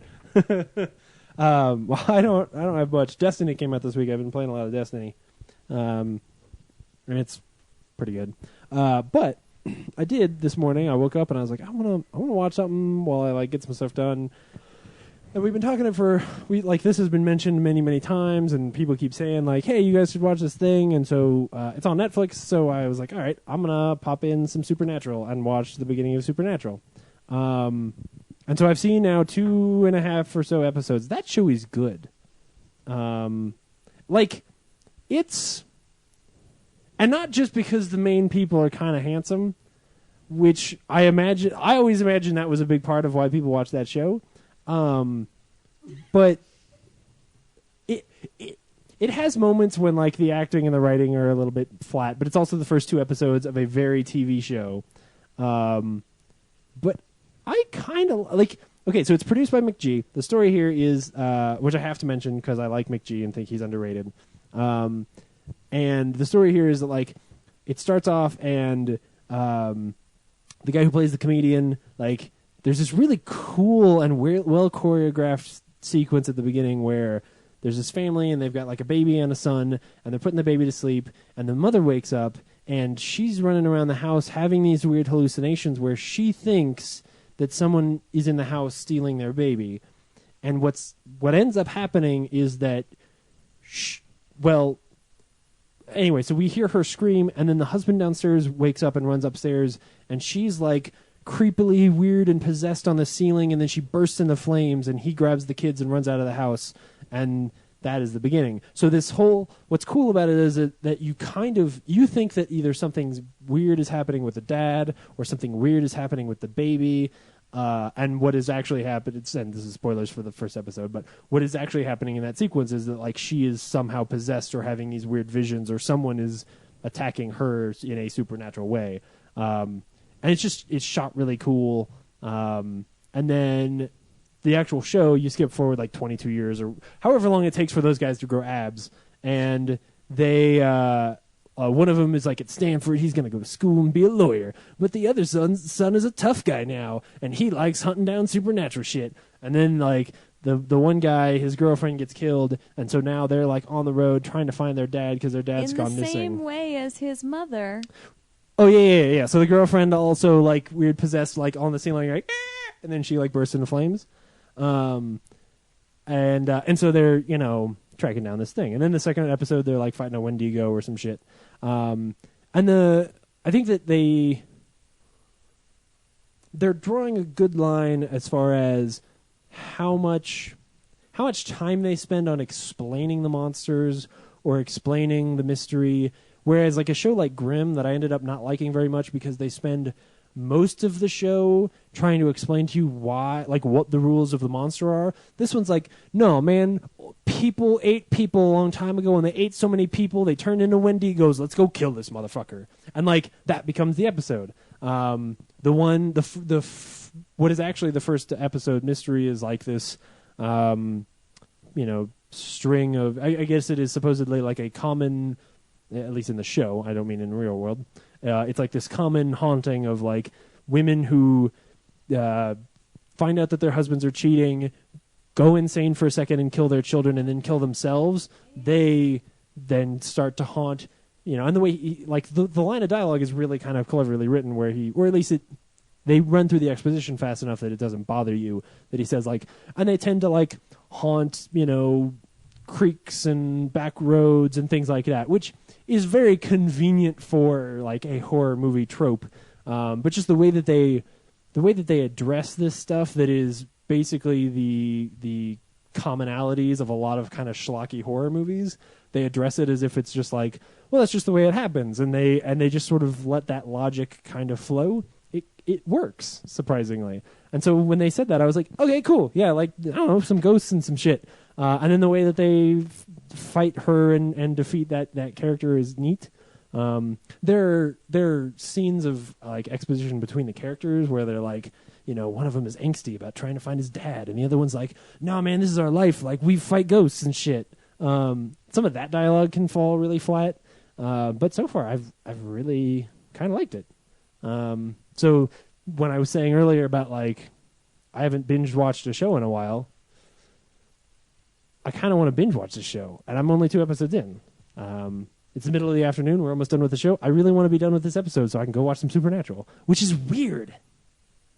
I was binge watching it, and I can't watch it at night because some of it gets really scary. Yeah? Like, I get really like freaked out by some of it just because of the way they do the effects and stuff. Yeah, And we sat through a panel at Emerald City Comic Con with some of the guys who are in the show now. Mm-hmm. And a lot of shit goes down and a lot of stuff changes, and they bring in a bunch of these bigger plot points. Like, I think it actually has the devil in it. Okay. As a character. Okay. So it's really interesting, but I'm having a hard time getting past the first, like, I haven't gotten through the first season because I have nightmares. Yeah. They do a really good job with because that's the other thing is with a show like Grimm or something like that, they show you a lot of the monster, and when they do, it's not always really thrilling. Whereas the ghost in that first episode, like when she goes like semi-transparent, or when she's like trying to rip his heart out, the effects in it are really pretty cool.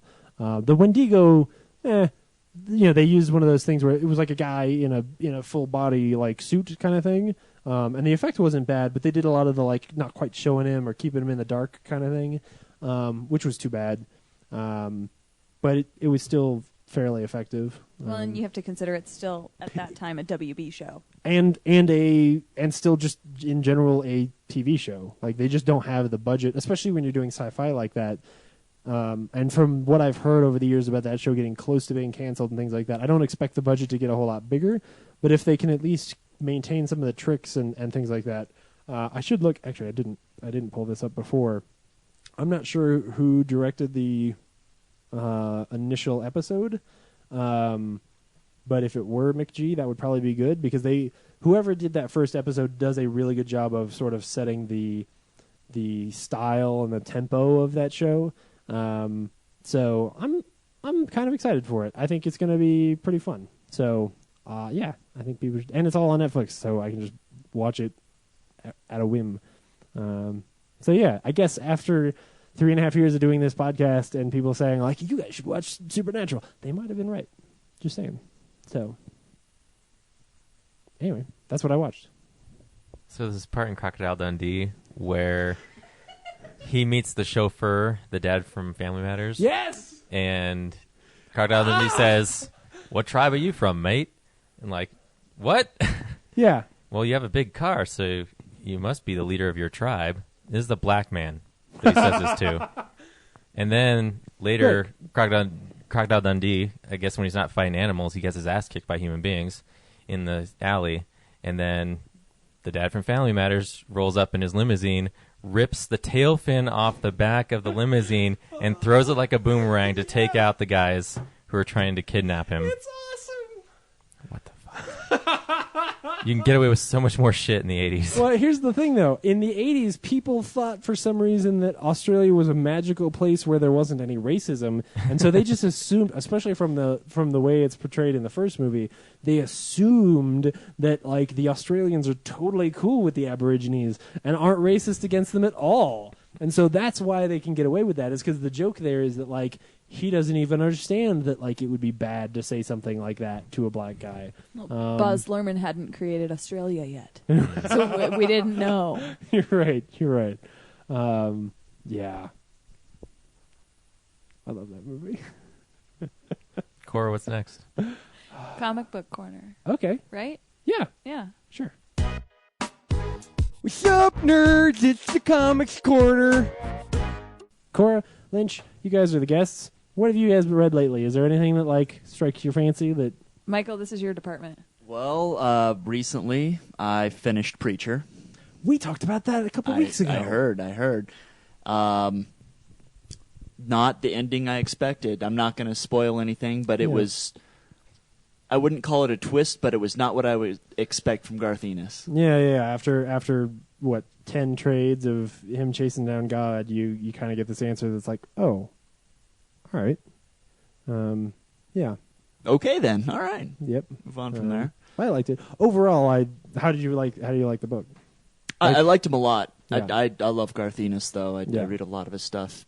I like everything outside of Crossed. That kind of that was a bit much for me. Yeah, very cool. Let's see what else. I've been rereading Saga over and over and over again. Yeah, love Saga. Joker, Death of the Family. Oh, cool. I love that. It was a much darker feel for DC comic. Yeah. It still pulled some punches. It didn't go quite as far as a lot of indie comics, a lot of Garth Ennis stuff, but it was still pretty good. I'd recommend that for sure. Yeah. Do you read a lot of Batman stuff? I do. Or was that like? Oh, okay. All right. Cool. Very cool. Well, all of those are available at Colorado Quinn's Crowds of Comics, and of course, all in trades at this point.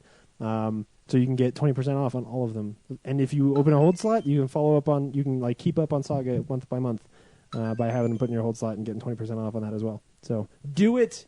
We also read the first volume of Lock and Key. Why didn't you lead with that? That's that answer I wanted. Because that's the one that I bought and probably- really wanted to read. Oh, how did you like And it? that was back in we got it- October. no, That we was got it a for Free long Comic time Book ago. Day. Did we? Ooh. No, we got it at Free Comic Book Day Right. down in Albuquerque. How did you like the first trade? It's really good. We need to get more of them. Yeah. Is it the hardback one? No, it's paperback Oh, okay. because it's cheap. Yeah, no, for sure. Yeah. Eventually, as you read through that whole series and totally fall in love with it, you'll upgrade to the hardbacks because they're just gorgeous. But yeah, man, it's a dark book. Yeah, But- it really is. What I love about Lock and Key is how simple the idea is and how immediately fascinating that world becomes, right? Like all he has to say is magic doors, and like you have no idea what he's going to introduce next. And Yep. it just allows this like incredibly fertile ground for him to start telling stories. Really creepy, scary stories. Those will give you nightmares. Shit. Man, So, yeah. the woman in the well is fucking Yeah. terrifying. That oh god, the Just picture in The Office of what was it? Listen to the Echoes or Find Me. What was Oh that? yes, find me. That was. I got chills just reading that. That I freaked me out. I had that image as the wallpaper on my phone for a long time. No, no. Yeah, it was great. So we've just been, we pick up the things that we hear you guys talking about, Yeah. because we also have a copy of I Kill Giants, and Michael's read it a couple times, and he keeps telling me that I will cry when I read it, and so I will. have not read it. You should read it. It'll make you Read cry. it. You will love it. I have no You'll doubt that cry, I will but love you it. will love but You'll I cry. have You'll cry before it's over. I have- You'll cry in the first issue. I have one of those I have to, be ready to sit down and do that Yeah. to be able to read something No, like that's that great. if I know that that's what's coming. So I have a niece now, and the other day I was talking to my brother and his wife, and I told him, I was like, when she's 12, she's getting a copy of Lock and Key, and I'm going to like give her homework to make sure that she reads it all the way through, or not Lock and Key. I Kill Giants. I Kill Giants, because yes, all young women, all young people, all young nerds need to read I Kill Giants. I'll say it that way. Agreed. Because that book is amazing. Also available at Colorado Quinn's Cards and Comics. You can do 20% off now. And get the Titan edition. It's cool. I wish I had that one. But awesome. Awesome, awesome. I think all we have left is news before we get into the review. yes, It's real news. you guys keep doing things out of order, so I forget. I don't think there's been an order for a really long time. You know what else there hasn't been for a really long time? News? Orion Pictures. What? Orion Pictures. So in 1991, Orion Pictures, who at the time had made Terminator and RoboCop and Bill and Ted's Excellent Adventure, Got it. they went out of business. They went bankrupt and got sold to MGM. And basically, at least that name is coming back. They're like that company is once again going to be in front of The Town That Dreaded Sundown, which is it's a little indie horror film that Two. shoot, where did it? The sequel. Oh, it's the sequel one. Yeah, because Oh, they already okay. made one. Ryan owns it. Oh, okay, cool. Wait, I thought there was. Maybe a remake. Oh, okay, maybe that's what I saw at the time. Because I know, I don't know horror movies. Yeah. So I saw something else that made it seem like there was a new one, but maybe it's just a new version of that Blu-ray, of the original Blu-ray is what I saw. But anyway, they're coming back, which They're doing specialty stuff. Like, it's only Yeah. coming back to, like, advance specific projects. They're Right. not just going to No, throw no, a bunch of movies under that label. And no, but it would it's a kinda promotional tool. cool. I really like their logo. Yeah, I would really like to see it again. I know. Like a cool updated version of that logo would be pretty neat. No, they shouldn't change it. You at all. really you want it to be the Just leave it. Okay, if we're gonna do that, I want the TriStar logo back. You know where Yeah. where the Pegasus runs yeah. up that little hill. Yeah, that one's with another one with that the I music too. love. Yeah. Oh yeah, with like slightly cracked. Like just the like poppy version of the sound. Yeah. So that doesn't sound quite right. Like you're watching it on an old VHS. It won't happen though because it's stuffed under No. Sony. Yeah. Richard Keel? I think it's Keel. Richard Keel passed away at the age of 74, best known for Jaws in the James Bond films, which is too bad. He always seemed like a really nice guy when you saw him in interviews and stuff like that. Like, big, intimidating-looking guy, but then, like, and everything we've read in the last week of people who knew him really well, like Roger Moore wrote a really nice little piece about what a great guy he was. He wasn't even that like dastardly a villain. He's more of like in No. the James Bond movie. I saw he's a henchman, then he kind of falls in love with this little girl, and he actually kind of helps James Bond. I know. So It's a super weird yeah, character. We got to see the Batmobile this week, and more Yeah. than we saw before. We got that. I think it looks really cool. yeah, me too. With like the missile turret things on the front. And That is the odd part. 'cause, yes, I mean the Bat had machine guns, and Yeah. the Anton First Batmobile had machine guns, but it's a very again, obvious gun Yeah. thing. But they are clearly pulling a lot of Dark Knight Returns stuff for this movie. And that one, he's shooting guns and blowing up, walls Mutants. and things like Yeah. that. Yeah, and mutants and things like that. He's allowed to kill mutants. Well, mutants aren't people. That's so unfair. If X-Men has taught us anything. Touche. Very, Touche. very well done. Yeah. But yeah, it's cool. I like the cabin opens up.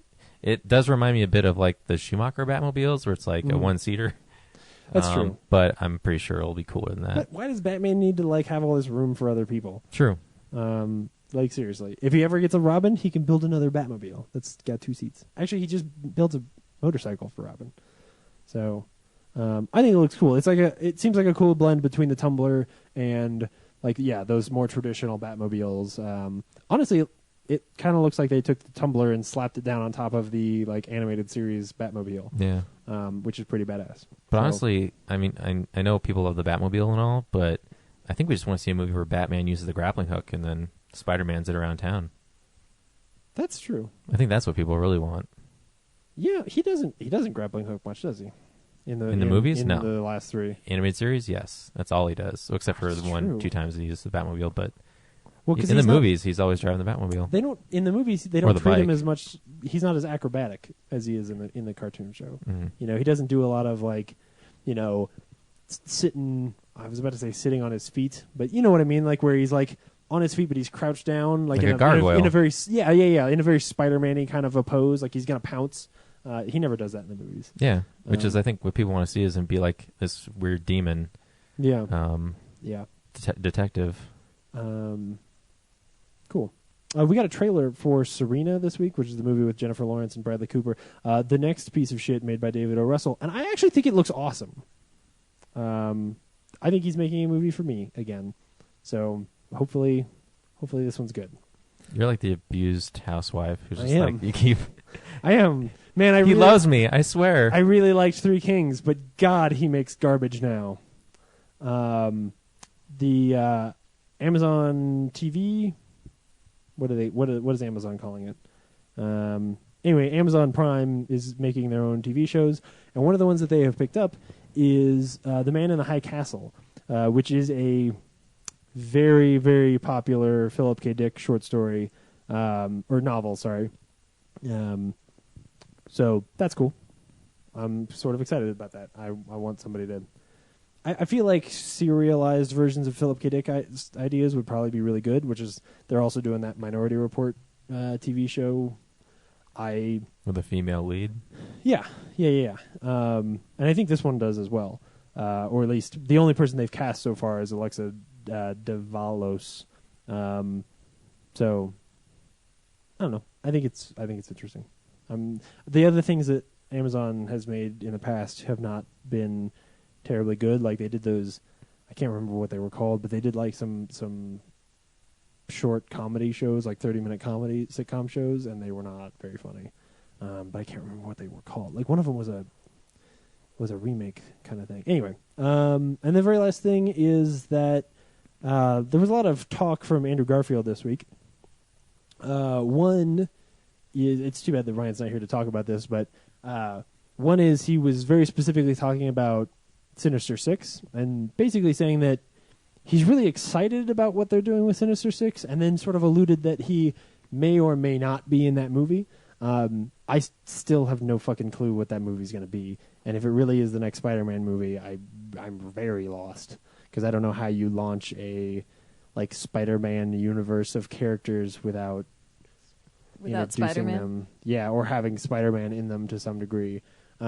He also, and this is in my mind, this is a 1-2 punch where he's saying things that are good, but in my mind, I'm reading them as not good. So full bias up front. But he was also talking about the fact that he was sort of reading reviews of Spider-Man 2 and some of the things people were saying, and he looks at it now and feels like that script from Kurtzman and Orsi was amazing, but that as the studios got involved, they sort of started to chop things out that were important, and he feels like those production notes hurt that film overall, which what I actually read here is the the production company's goals for Spider-Man are beginning to get in the way of what's good about the people writing Spider-Man, and if that's been slightly true with the second one, and then there's also all of this weird what the hell's going on with this next Secret Six or Sinister Six movie, I'm nervous. I'm getting very nervous.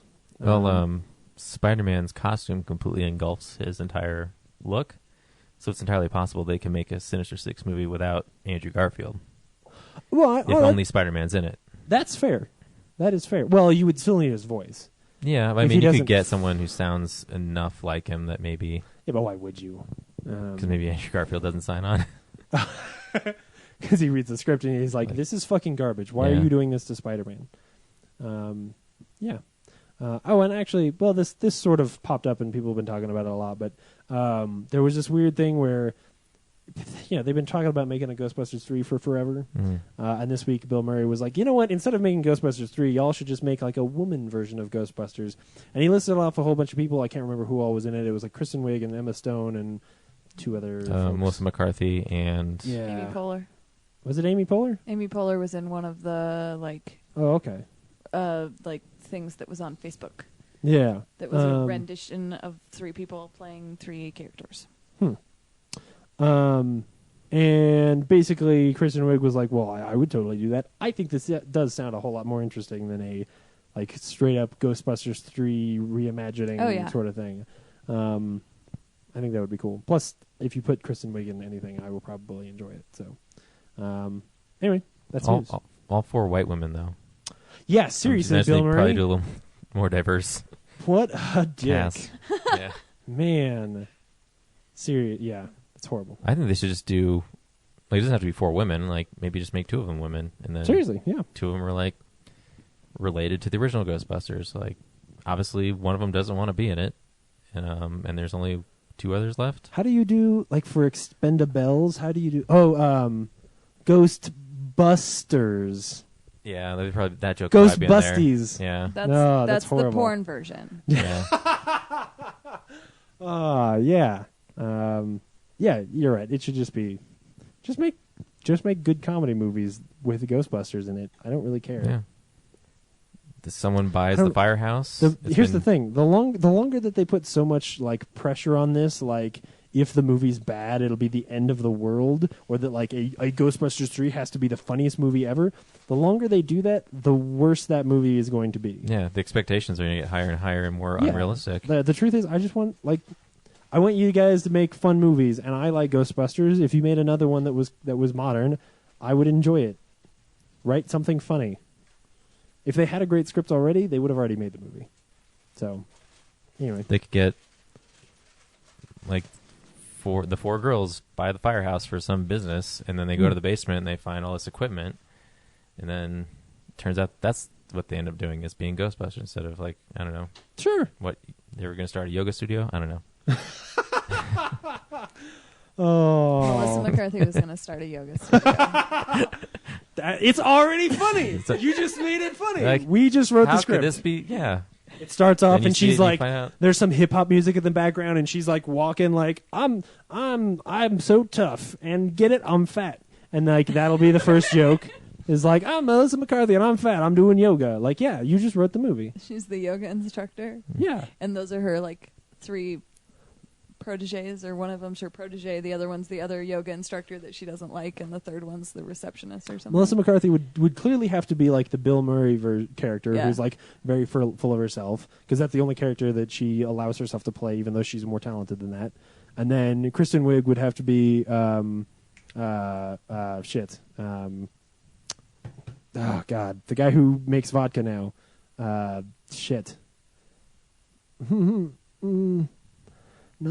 Not Ivan Reitman, but the other guy. Dan Aykroyd? Dan Aykroyd. Oh my God! Wow. Dan Aykroyd makes vodka? Yeah. Really? Yeah, he makes that skull vodka now. It comes in a skull glass. Yeah, he's really into crystal skulls. Ghostbusters originally. Why wasn't he in Indiana Jones? Dan Aykroyd is super into supernatural stuff. He's really into it. Okay. So the original ideas for Ghostbusters were that they were jumping around through other dimensions and stuff, and it was going to be like a very straight up, ghosty paranormal movie. And then of course it became more and more comedic because it's Dan Aykroyd. Sure. So yeah, now he makes he bottles vodka in like a crystal skull and sells it all over the place. So if you ever see a crystal skull in a liquor store, which it's pretty prominent, it's all over the place, that's Dan Aykroyd's vodka. Did you have that at the store? We had that at the store. Yeah. Weird. Crystal skull vodka. Anyway. So the new girl Ghostbusters try to track down the old Ghostbusters to find out what the how hell to be Ghostbusters. are all these things, yeah. And they find Ray and Winston, but then they find out that what's Bill Murray's? Venkman? Venkman.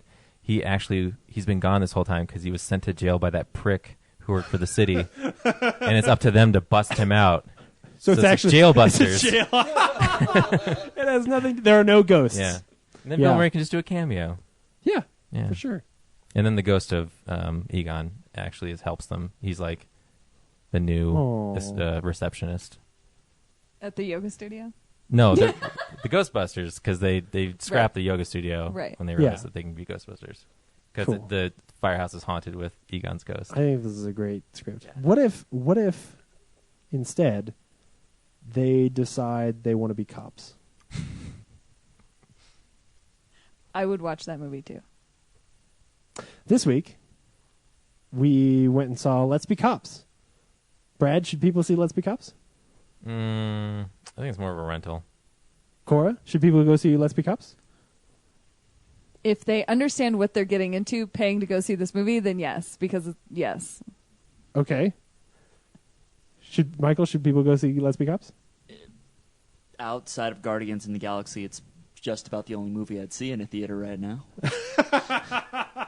You should see Frank. I don't know. Wow. See Frank. I don't know if we can see Frank in a theater right now. Salt the mine. And yeah, I would say it's a rental. I enjoyed it, but it was one of those comedies that I laughed and was not bored, but was not over the moon laughing the whole time. Really felt very original because it feels a lot like an episode of It's Always Sunny in Philadelphia that was much more concise. So anyway, here's the trailer. What happened, man? How did we get so far off track? What are you talking about? We both have good things going on right now. Hey, did I see you in a commercial? You did, yeah. I have. I have. Genital herpes. What's up? Hello? You don't jump out on brothers, man. You don't like that. So we're going to the party tonight. Cops or ghosts, your choice. I don't want to be a ghost. Let's be cops. People actually think we're cops. Please freeze! Oh! That was awesome. Whoa, what do we have here? Officers, this is... Is this for real? Damn! How far are we planning on taking this? Where'd you get this thing? eBay, dude. This is super illegal, right? This, no. No? Wow. We could go to jail for years for this. All units, domestic disturbance in progress. Yes. No. Yes, no. Don't touch that. No. 3 females, early 20s, possibly intoxicated. Oh, that's how it's sweet.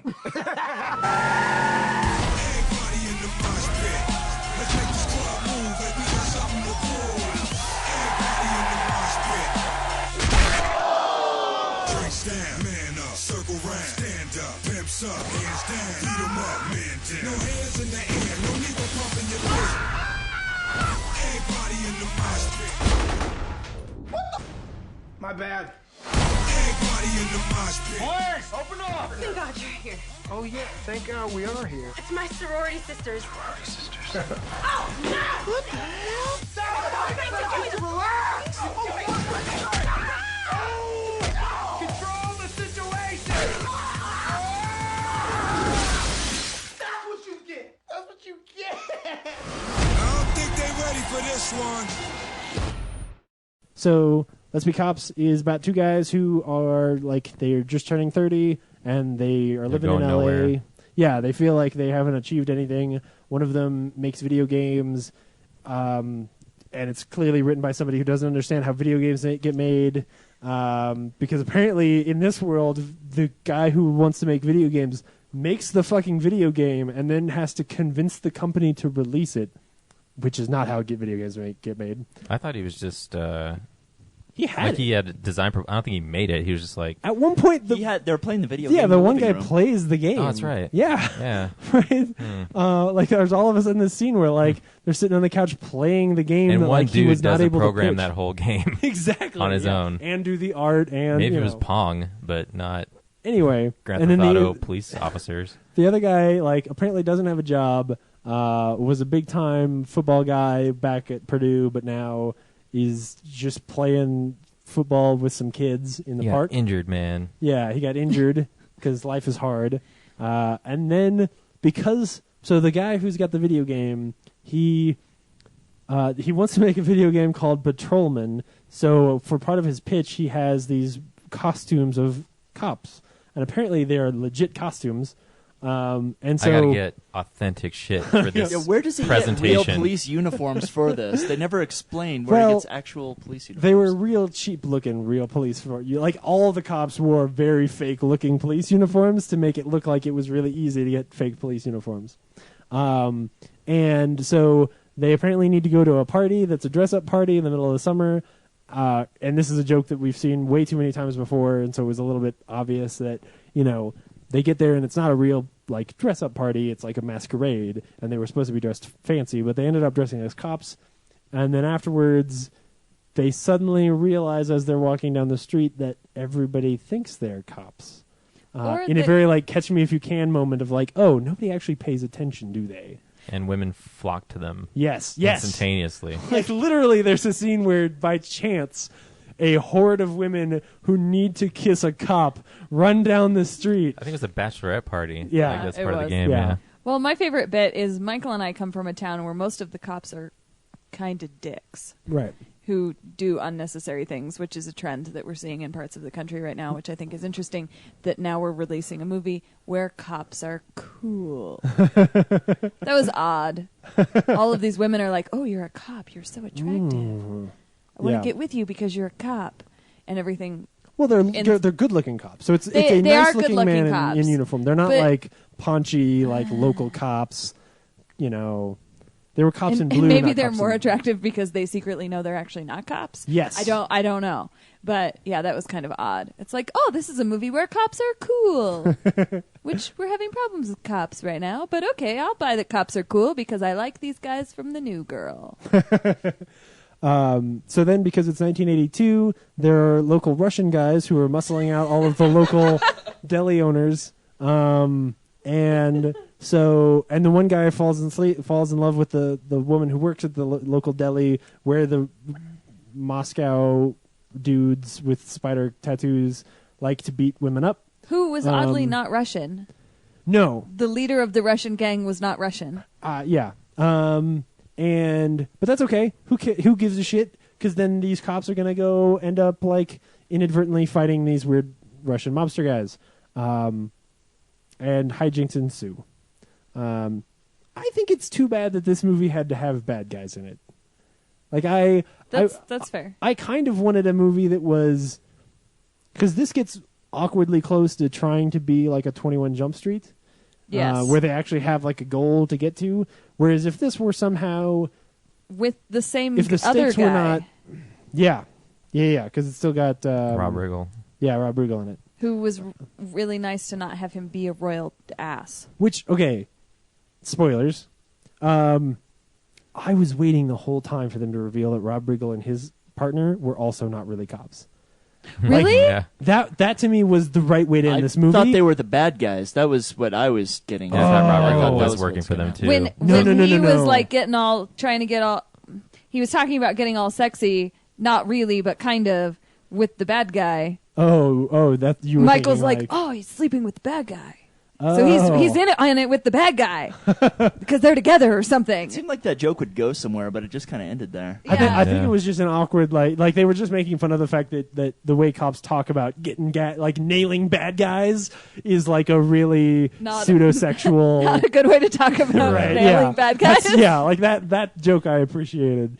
But no, I just thought that like they were going to introduce the idea that they live in a world where actually most of the cops in LA Oh my are God, not that- actual cops, but just started pretending they were cops and that like That would be that's how the great. movie That would would be end. Was that hilarious. those guys would take them under their wing and be like, "Oh no, we did what you did years ago, like 20 years ago, and if you do it long enough, they'll start paying you.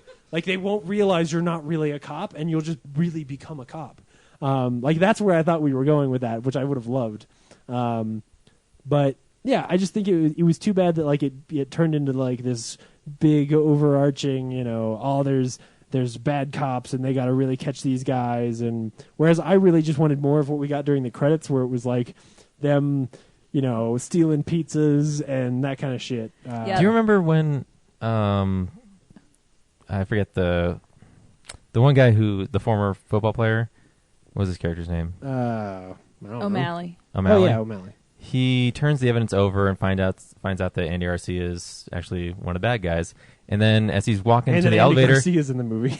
yeah, Andy Garcia's in the movie. He's walking to the elevator, looking over his shoulder, and then the camera pans up to that security camera, and then nothing the happens with that. Logitech security camera. No, Andy Oh. Garcia got the guy's face. But they already had their faces. That's what was weird. I know, but they implied that this camera is important because now we're going to get, Like, that's how O'Malley's face, and then we're going to cross-reference him with everything because the next scene with Andy Garcia is him talking to the guy who's like, oh, okay, so this is this guy, Yeah. and he lives with this guy, and That they're was- not cops. That's what they were trying to communicate, but it was not well done because again, yeah, they already It was had just an pictures ad of for them. Logitech. Yeah. Jeez. They Yeah. also had a part when he's like all awesome and I'm gonna go sell this video game, and I guess it's a corrupt cop that comes in there and starts shooting. Yeah. at him. Yes, it's That doesn't- It's Andy Garcia's like dude. Henchman. Yeah. Is that his henchman? Okay, Yeah, I that was didn't his make that henchman connection. from when they were taking pictures of them Got with it. the really slutty lady. They were taking pictures of Andy Garcia and his henchman, and then his henchman is also a cop. Got it. I didn't make that connection. Well, you But don't s- see the guy's face the first time, Barry. Yeah. And it's still weird because that guy runs into a conference room and shoots up the place, and then like a bad guy. and no consequence.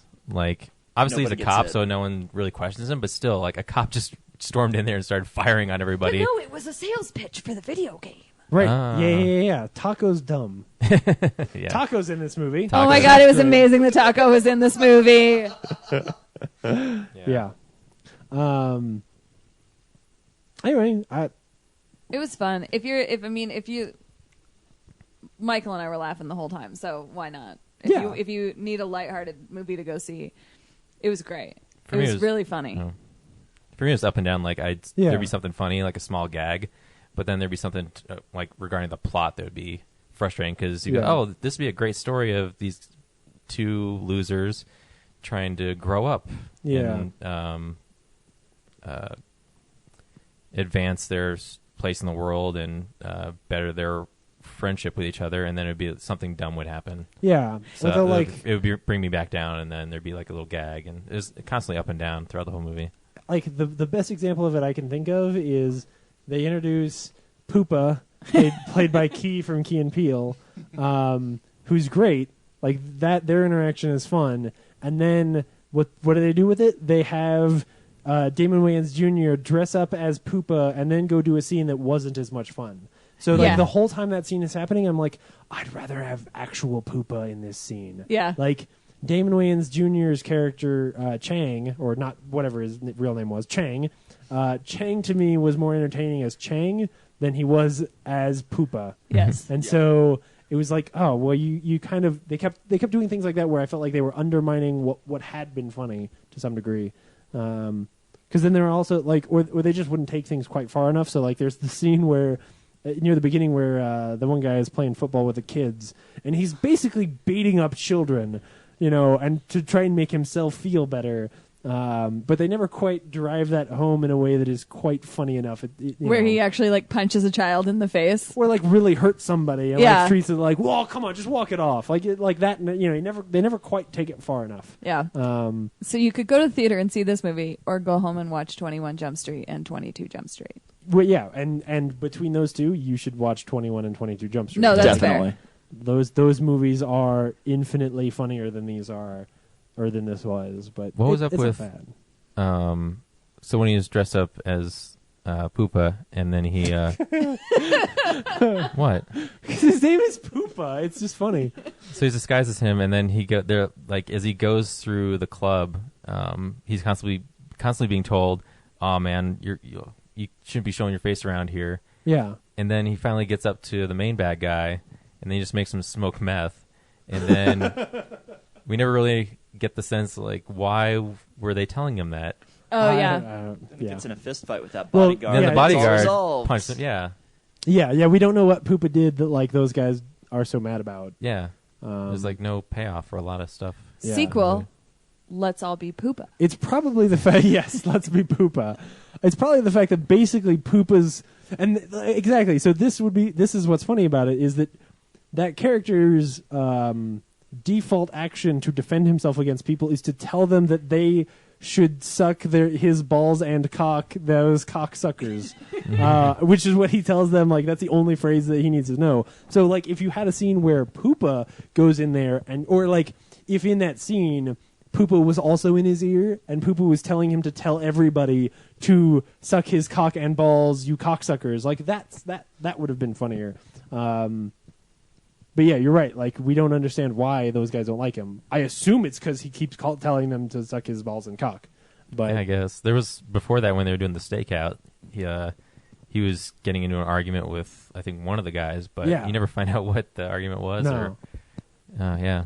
And that whole scene, I was just sitting there like, is that Key? Yeah. Like from far away. Like I hope he's in the movie more than this. And sure enough, then he's Poopa. Which that scene was, okay, so here's another example of how sort of off-kilter it is, that, like, they bring Poopa back, and Poopa's, like, yelling in some other language the whole time, and so they have to, like, get through a couple of jokes about them torturing him, and, like, they pretend to waterboard him, and then suddenly he can speak English so we can start the funny parts. But it was like they wanted to have some jokey torture scenes, but in order to justify that, they needed Poopa to not speak English, so then they needed this dumb joke about him not speaking English because they didn't ask.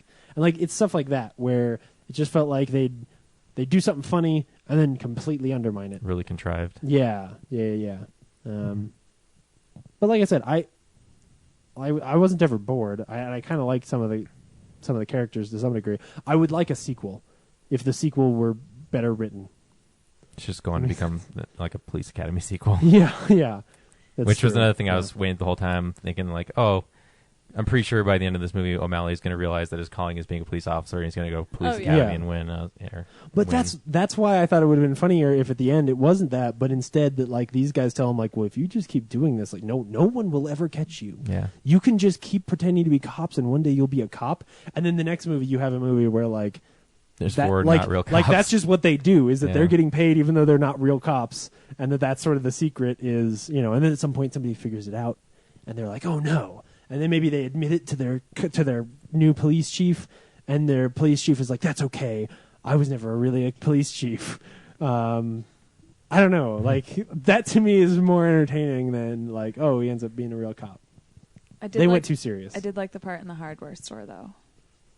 Oh, that was really random too. That why was there? Yeah, the random hardware store was wrestler? random, but the naked sumo wrestler in the hardware store was really funny. Yeah, I liked the other guy more. Like the guy who pops out like this 4 foot tall, super muscular guy swinging a shovel and yelling something, but I don't know what. I think it was something about pigs. I don't know. They were both on drugs or something. They had to be. Seriously screwed up. Right. Yeah, but they never explained like because they weren't like if they had if the bad guy were like spreading some weird drug, then that would make more, I don't know. Yeah, whatever. That guy had a lot of money. Pallets. And he just kept shooting it with shotguns. Yeah. Pallets of cash. It was probably counterfeit money. I know. And that scene was so sort of lackluster that the whole time I'm sitting there like, if you walked into a Walmart and tried to spend a $50 bill with shotgun pellets, like holes in it, would they take it? It's Walmart, of course they would. Well, they had a lot of time to hide behind those pallets, too. Like, they he did. knew they were out of bullets. I don't know why he kept standing behind the pallet shooting at him. He just walked around and... I don't know. He wanted to shoot stuff. It was he wanted to shoot his money. And they had the whole room of arsenal, and they only brought one clip for each gun. I know. So They stupid. had all these guns there, and they just each bring one handgun with one Well, clip. they're like- not real cops. We have to save Rob Riggle. Let's not bring him a gun. Right. The fact that they're not real cops is why they should do something stupid like bring an AK-47. Yeah, that would have been good. Yeah. Cool. So next week we're going to go see Tusk. I think. Tusk it is, finally. Something Yeah, we're yeah. looking Finally forward to. something that we are actually interested in seeing. Yeah. I hadn't seen the trailer for Tusk until today. Yeah, and well, that's the most recent one too. It's a good one. It's got Harley Quinn Smith in it. Yep. The Yoga Hosers are in it. Yeah. Which is pretty cool. Yeah, I'm excited to see it. I don't know if I can. That'd be a lot of fun. That's going to be tough. Yeah, honestly, like that trailer is the first trailer to make me go like, "Oh God, this might not be for me." Ooh, Yeah, that was rough. This does look pretty fucked. But I've sat through all of the Saw movies, so I don't really have any room to talk. Oh yeah, no. And I had a nightmare about being in a situation that was Saw-like last night. Yeah, that was weird. Cora, Michael, you guys are blogging and vlogging your way across the country. Mm-hmm. Where can people find you guys? If they just go to my Facebook, so Cool. if you just search Cora Uni on Facebook, I have links up there to everything. We have a YouTube channel, and somebody found it by just searching my name on YouTube. I have a blog that is called The World is Made of Circles. Mine is a coconut, so you can Google that, and that'll get you there. I have a Twitter, which is something, which I don't remember. You know a coconut's a sphere, right? Yeah, but it's got a little bump in it. That's not the point. That is not the point. Yeah, that's what I got.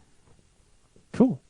And if you live in Seattle and you have employment, Let us know. let them know. if you you're need hiring. employees. or a couch that someone can sleep on, or like anything. Send us an email, and we will make sure that Cora and Mike come and live in your basement for a little while, because they're doing something fun and exciting and cool. We will miss you here in Colorado, but maybe you will come back. Well, and we'll get to do a lot more cool stuff. Yeah. Like, we'll actually get to see Tusk in a theater, in theory, right? Movies like that. You don't think that Tusk is going to come to the Durango multiplex? No. They might play it at Anima City Theater, but I doubt it. Anyways, that's impossible to get in there, too. With the limited show times and things like that, so. Cool. Who knows? We'll see. All right. Well, thanks for coming on the show, guys. Thanks for having us. Till next week. Bye. Good luck on your trip. Thank you. Visit our website, realnerdspodcast.com. You can tweet us at real_nerds. You can email us even, realnerds@gmail.com. Like us on Facebook. Hey, stream us on Stitcher. You want to call us? 720-6nerds5. And download us on iTunes. Just search Real Nerds. Thank you, Joe Kempter, for the wonderful voiceover. And also Spark Mandrill for the wonderful late-night jazz smooth sounds of movies. You can find them on SoundCloud. This has been a Nebulous Visions production.